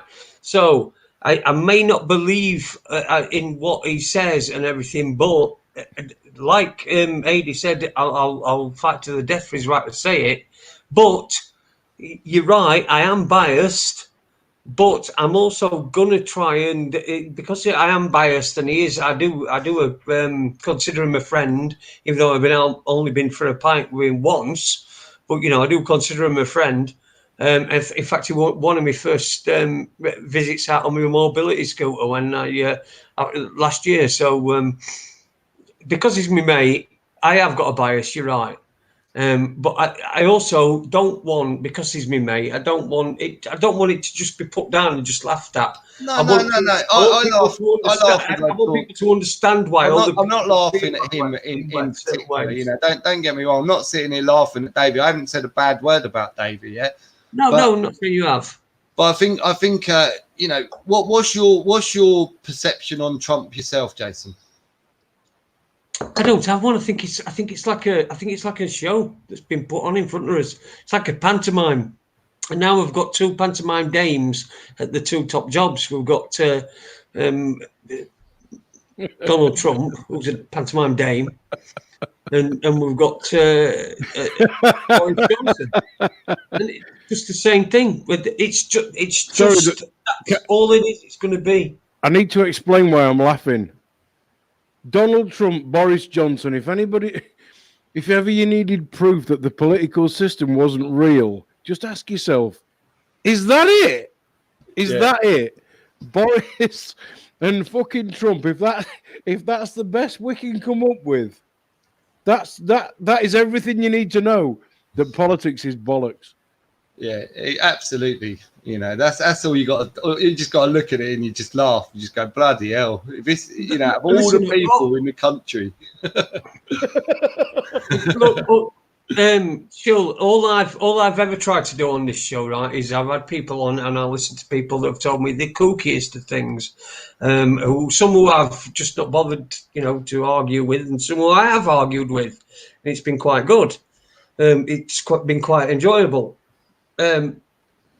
What I try to do on here is I don't try to represent any side. I'm not on any side. I've had people like yourself on. I had what's that lady's name I had on? Flow Destroyers. Yeah. Destroyer on as well. I don't know if you know him. Don't know if you're friends or enemies or whatever. I don't know. I think I've come across somebody called Flow or something. I don't know. I might be getting it wrong, but it's not somebody I know. No. Yeah, but you see what I mean. I do both sides. So I do the kooky stuff, but I also like to do another side to that because it was because we did another side to a story once. We found that the story was nothing like it had been told in the first place. And so that created another few shows what we had to do, but basically they were talking about 5G. 5G. Yeah. Okay. Oh, with still. Yeah. So you're talking about the lady Anne-Marie. That's right. Yeah, I got you now. Anne-Marie Carey. Yeah. Yeah. See, a lot of people don't care for her, and she don't care for me. I know she don't, 'cause she's fucking blocked me on Facebook and everything blocked me everywhere. But I'll stand by her research, and until somebody shows me it's fucking wrong. Yeah, because actually, yeah, even though you don't actually speak, you actually agree fundamentally with what she's Yeah, of saying. course, yeah, cool. I don't. So it's not my fault we don't speak. She blocked me, so if she wants to talk to me again, that's absolutely fucking fine by me. But we all we're looking for is truth. We want to get both sides on, and that's sometimes I have to have some questions that might seem a bit fucking dumb, like what's wrong with Trump, or what's wrong with Boris, Yeah, or but what's wrong with I think the main thing is is when you've got an audience, if you allow the people to just say, "Oh, Trump's good," and somebody doesn't just like me tell exactly the facts. These are the facts. Go and check them out. I mean, the inauguration should be enough for anyone. Just his inauguration's enough for me. Go and listen to his words. I swear to the US. And you go, well, the United States of what? Because he never mentions he never mentions United America. States of Israel, probably. Yeah, of course, it is exactly United States of Israel, without a shadow of a doubt. But that's just enough. That's all you need to know. You don't even need to look into his past. You don't need to know about the Rothschilds. You don't need to know any of that. You just need to know. You just read that and you go, okay, so this guy doesn't run a country. He's working for a corporation, and he's Ronald McDonald Trump, the US icon. Simple. That's how I tell everyone. Ronald McDonald Trump, the United States icon. You see, something else I find quite interesting is that my great friend Carl, who's probably listening, he watches the news and the media for exactly the same reason that I can't watch the news and the media. Because I just look at it and I just want to do people believe this shit? Yeah. And yet Carl will watch it so that he's then questioning his own thoughts, which I find quite intriguing. That two people who are equally as intelligent are looking at the same thing from 2 points of view, but coming up with the completely almost the same answer. Yeah. Like I try to watch, like sometimes I'll try and watch the news just so I can, maybe do a video if there's something that they're saying and I can see straight through it. I find really, you'll see some of my videos, if you watch any of them, where I do a video and you'll see me say like, oh, I cut it off quick because I literally can't watch it. Or I go, that's enough of that. Or I'm having trouble watching this because it winds me up watching it now. Like literally, it winds me up watching any of it. But you gotta like, in order to educate people on what they're doing, you've sometimes got to watch it, haven't you? Yeah, it's like for me, sometimes it's like watching a bloody horror film, and I never was a fan of horror films, but I choose to kind of go, look, that's not real, so I'm not even going to consider it. But my mate Carl would say, actually, no, I'm going to watch it, not with any wish to believe it, but to at least analyze it and look at it. So what I'm saying is he's actually got a better view of it than I have. Because my view is, fuck it, I'm not interested in that anymore. The whole thing's a pile of shit. Whereas what he's saying is, look, I'm at least giving it a chance. Yeah, and you got to start, and when you start to look beyond the news, so like I did with the $1.4 trillion, with Trump inauguration. Yeah. So you look at what the news is saying, what was everyone stuck on for the last week or whatever, and then you look at what's been going on behind the scenes that they're not reporting on so heavily. What's that hiding? Because that tends to be the big stories, doesn't it? It tends to be covering up something else in the background. Yeah, it's like, it's a good day to bury bad rubbish. Yeah, exactly. That was the 9/11 statement, wasn't it? And the Diana statement, Yeah. It's like when all the Diana thing went on, it literally was for a month. No other news existed. Yeah, and that's what the media do. I mean, people hate that as well. I believe I got a feeling she was Odine Rothschild. Yeah. Go on, explain. Have you seen Odin Rothschild? No. I'll go and have a look at a picture of Odin Rothschild.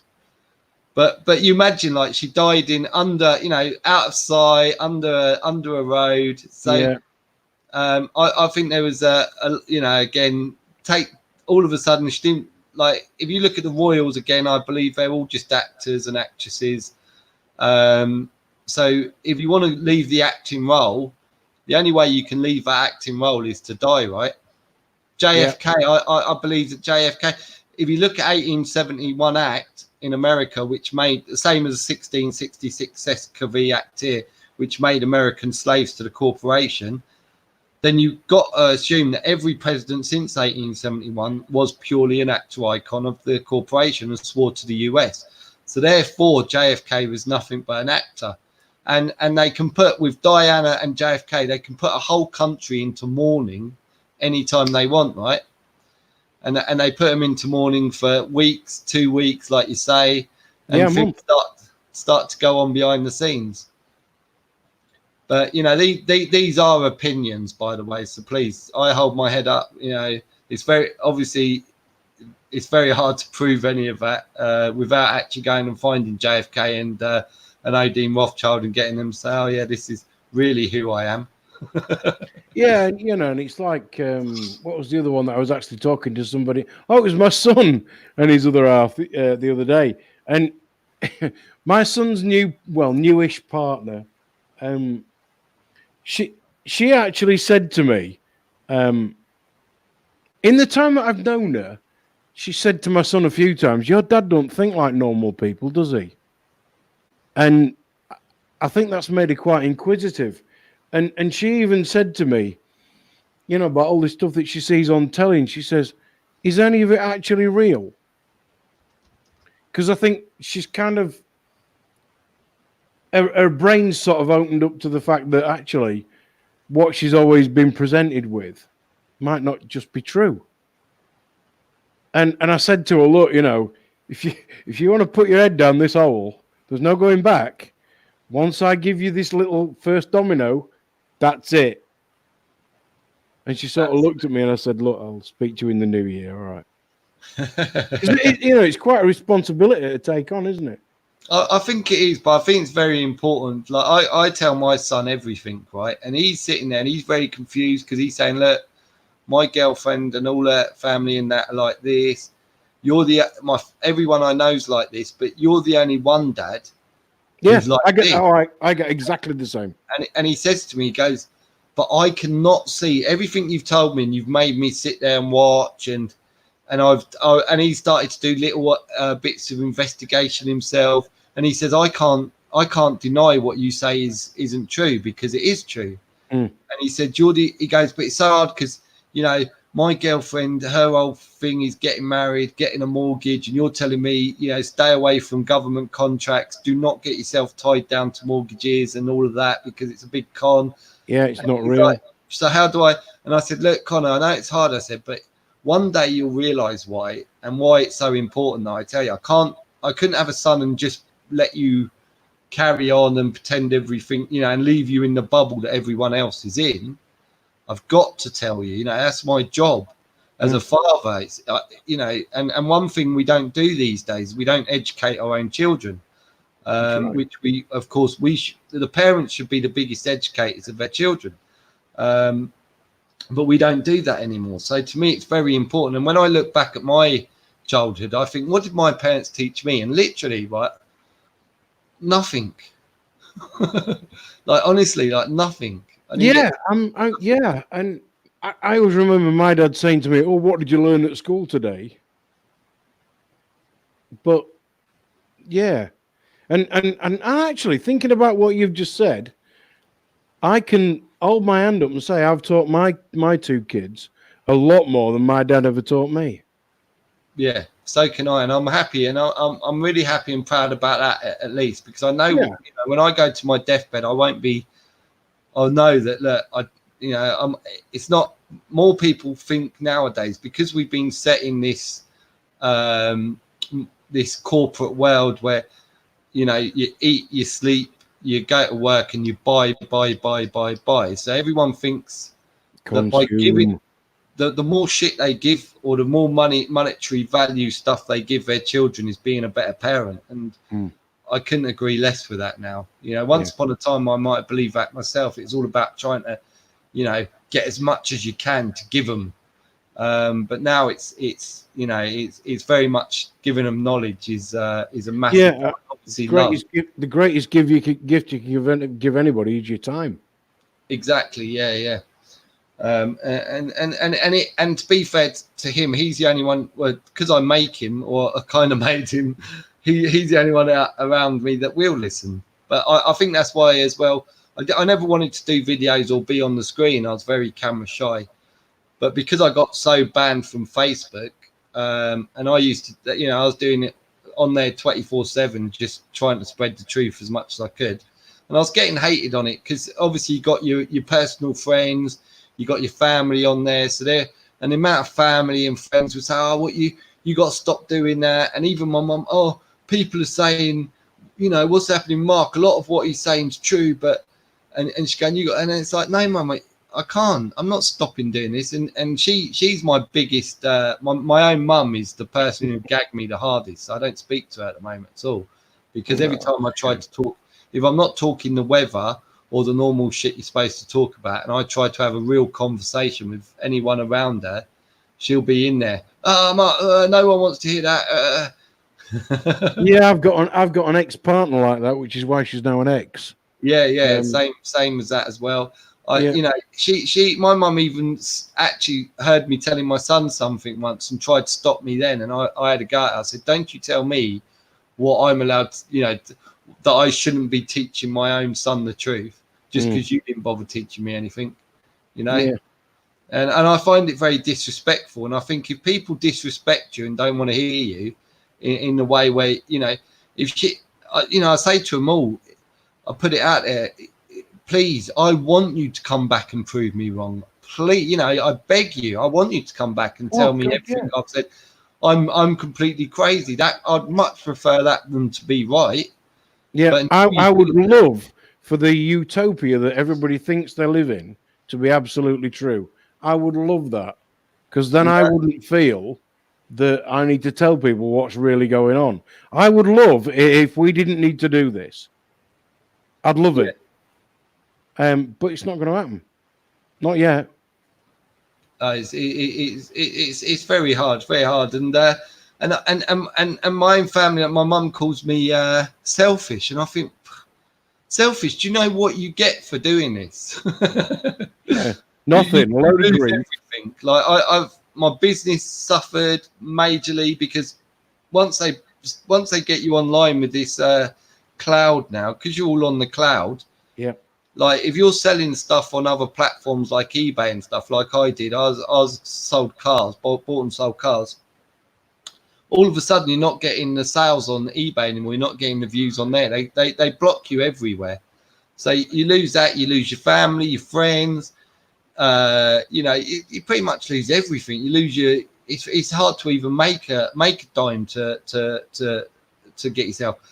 So it's like, it's hardly selfish, quite the opposite. But one day, you know, so I kind of put the videos out because I didn't have a voice anymore, and I was getting annoyed. I'd done about 6 or 7 months, I think, on YouTube just watching, and I was, you know, you get irritated, don't you?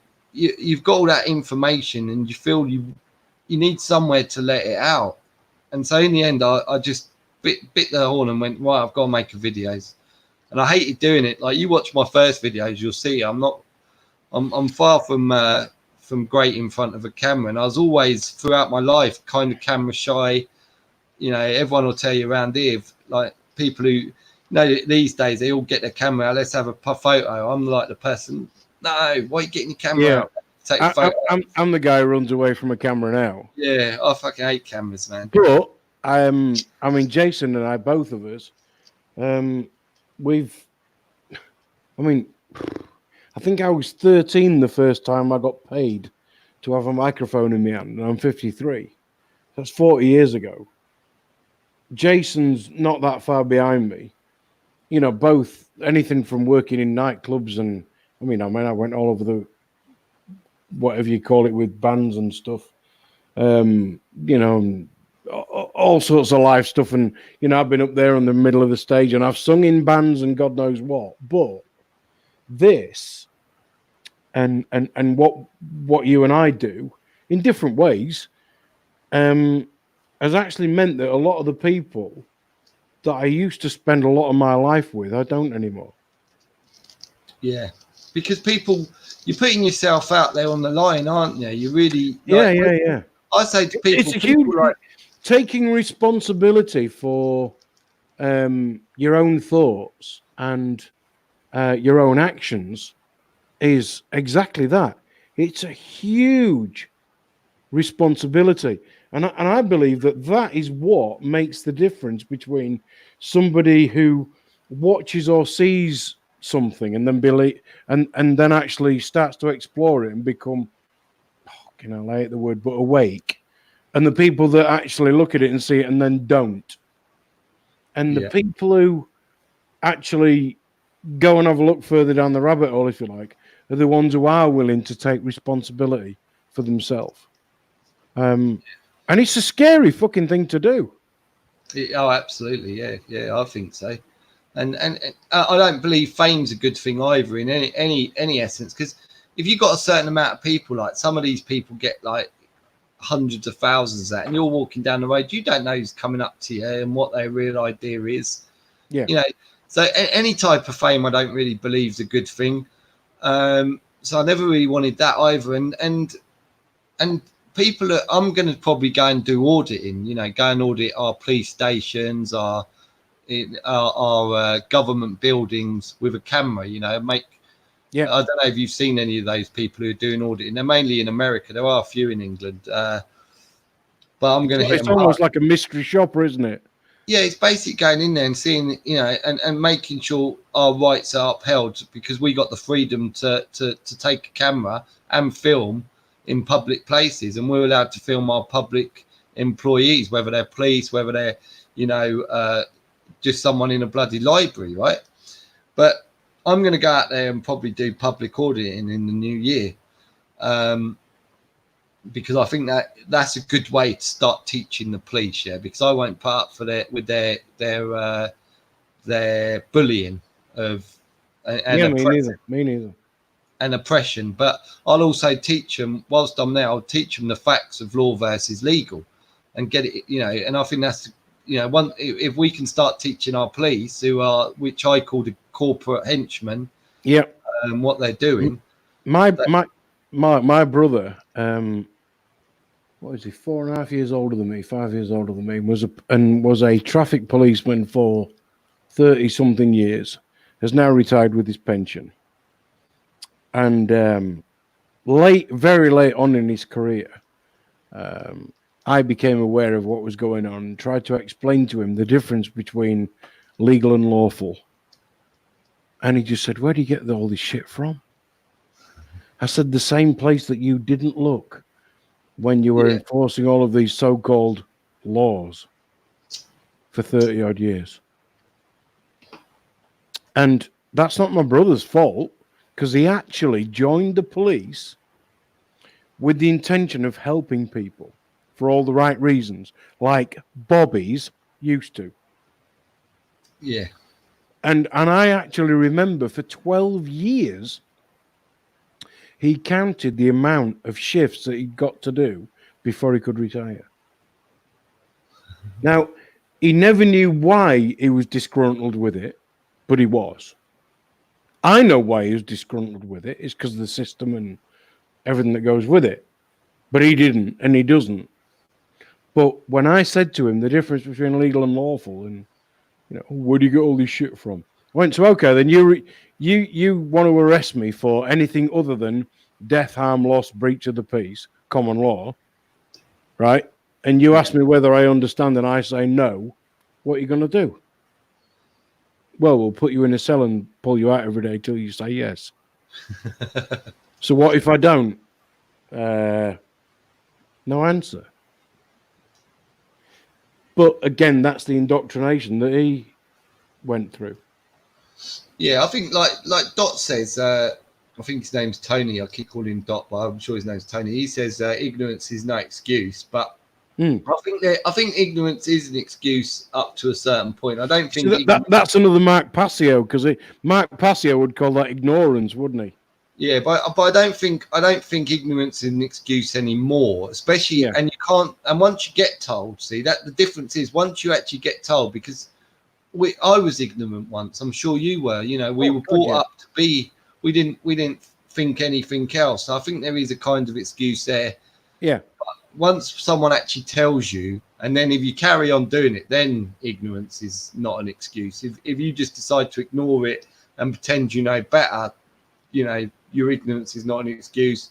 You've been told. But today, I think it's hard to say. I think, you know, ignorance is still, people are well under it. So it's a bit hard to just, right, ignorance is not an excuse still, because even though we've got the World Wide Web and we got the information to hand and we can search it and do our own research, 90% of us don't, do we? That's the problem. But the other thing is as well that if you go back, like, I don't know, even probably 5 years, it was much easier to search for stuff and find it and be then led on to other relevant information.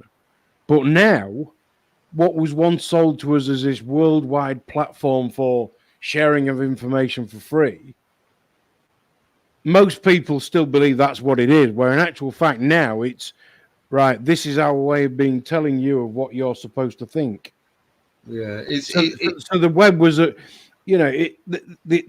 what we've got and what we're heading towards quicker and quicker now of this control system controlled by this World Wide Web, and the 5G and all the rest of it that goes with it.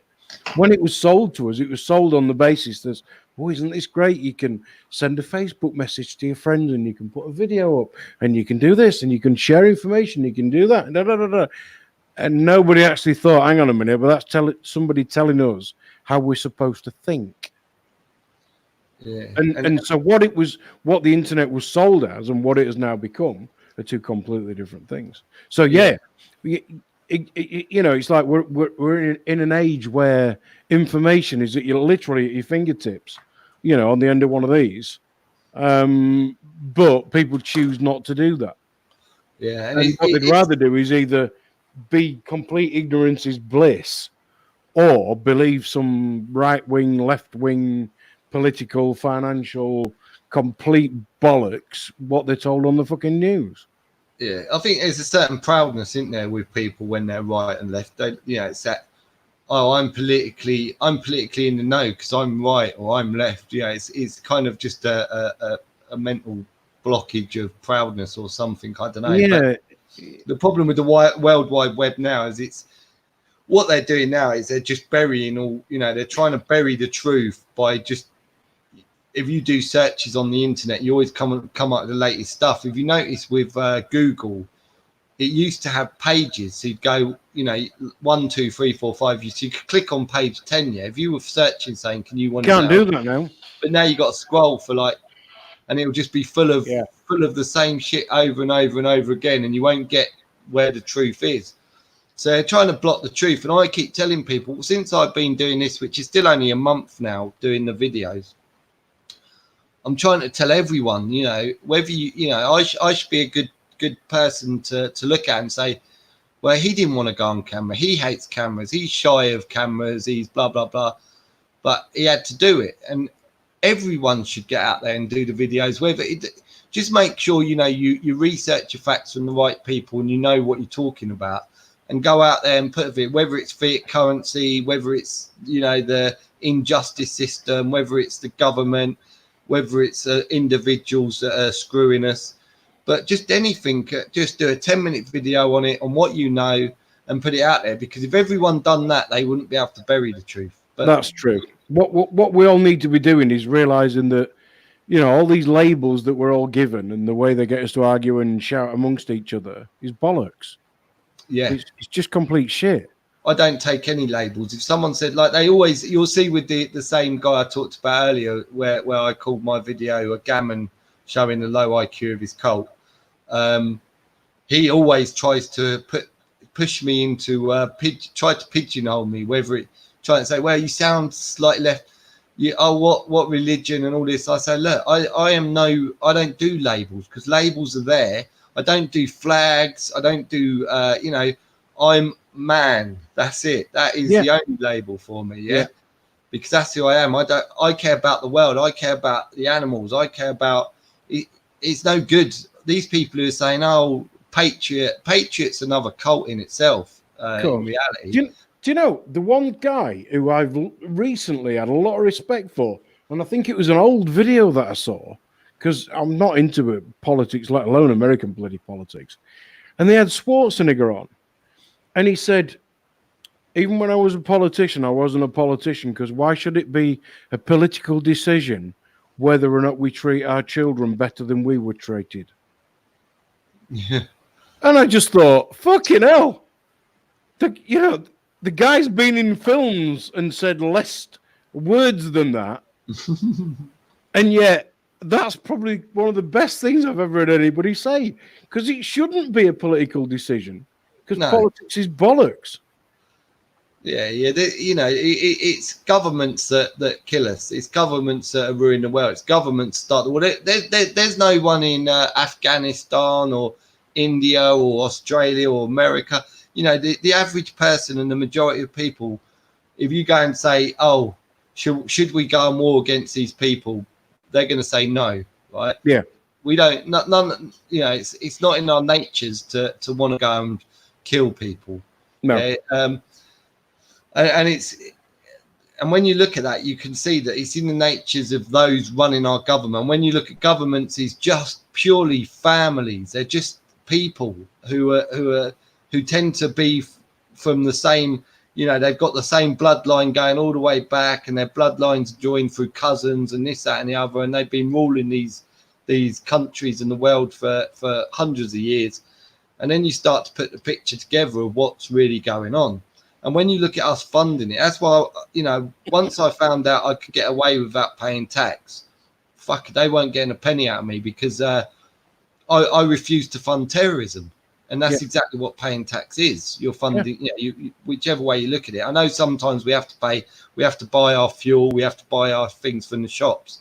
And it'd be nice to be completely away from that as well. But unfortunately, that's a lot harder to get away with. But people with income tax, you got to go and see your accountant and say, I want gross, I want it to be paid into my trust, into a family trust, and work out how to do that. But if you ignore the letters that come in your capital letters name or your Mr.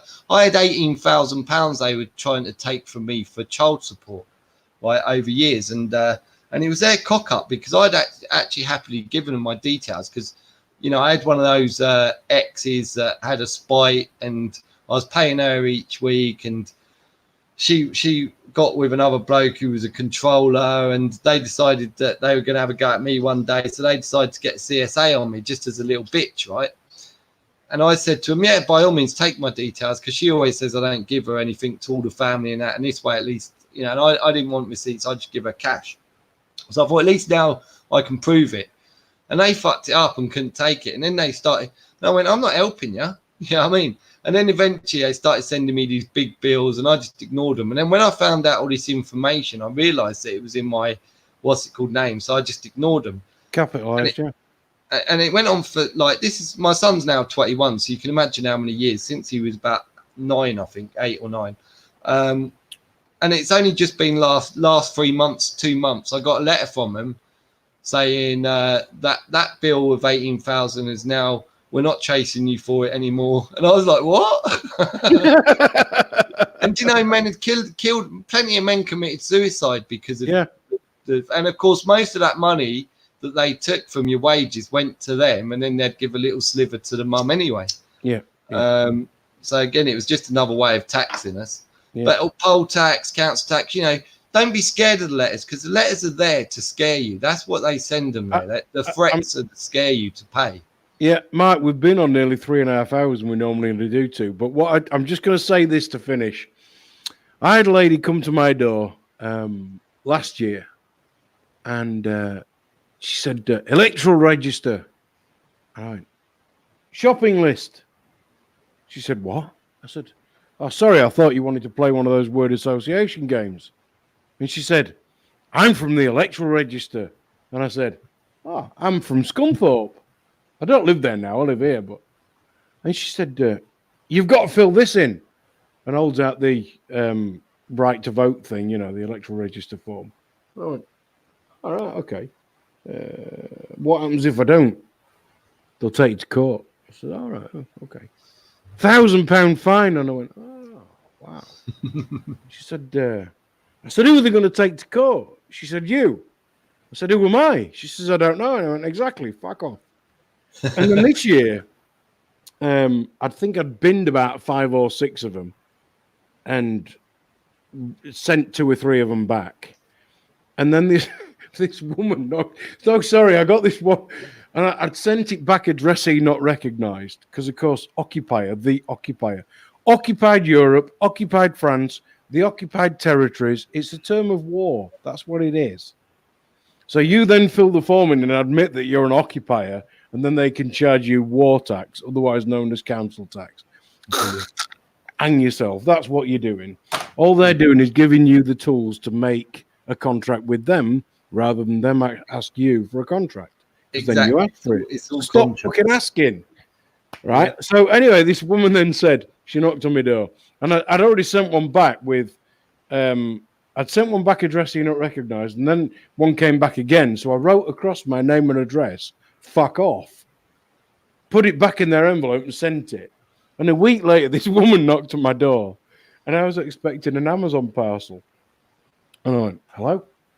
Oh, God. Electoral Register. And I went, right, what? Now, on my door, I've got a notice, and it says, named and addressed mail only, £1,000 charge is made for each violation, no exceptions. So she said, I brought you this. What is it? Well, it's the Electoral Register form. Right, okay. And? We've got to fill it in. No, I haven't. Yes, you have. I'll post it. And I went, look, show me your ID. And she did, bless her. She showed me her ID. And I went, right, okay, look. Read that notice and then decide for yourself whether or not you want to post that form or not. Bearing in mind, it's you that I'm coming for, not your office. And I shut the door and she just walked off. Yeah, they think I've got one of them notices on my window that basically says, all the old henchmen, bloody bailiffs and that. Oh, implied right of access, yeah. That's it. Yeah, I've got one of them. I've had one of them, and they work. They work. God, man. yeah. I had one try it on me twice once before knocking my door, and I told him to piss off the first time, and he knocked again. And made out they'd spoken to the thing, and he knows who lives here. And I went, you read that? He goes, yeah, but I'm not asking it to come in. I said, don't matter. You fuck off. Get the fuck off of my fucking life. And I give him those shit, and he's like, I'm going to take your car. I go, you find the car over there in this car park with my name on it, because I don't put any cars in my name. I don't do any. I'm not stupid enough to let them have the opportunity to clamp cars in my name and shit like that. Me too. Yeah. So I told him that, and then I went on to. I phoned his company, at fucking swore blind down to him. I said, if he ever comes here again, and I'm suing your company, I'm recording this call, so I've let you know. And they're going, yeah, but who are you? I go, don't matter who I am. Like, I'm giving you my name. I said, you know what address it is. You ever knock my door again, and I never heard from them again. Yeah. You give somebody lawful notice.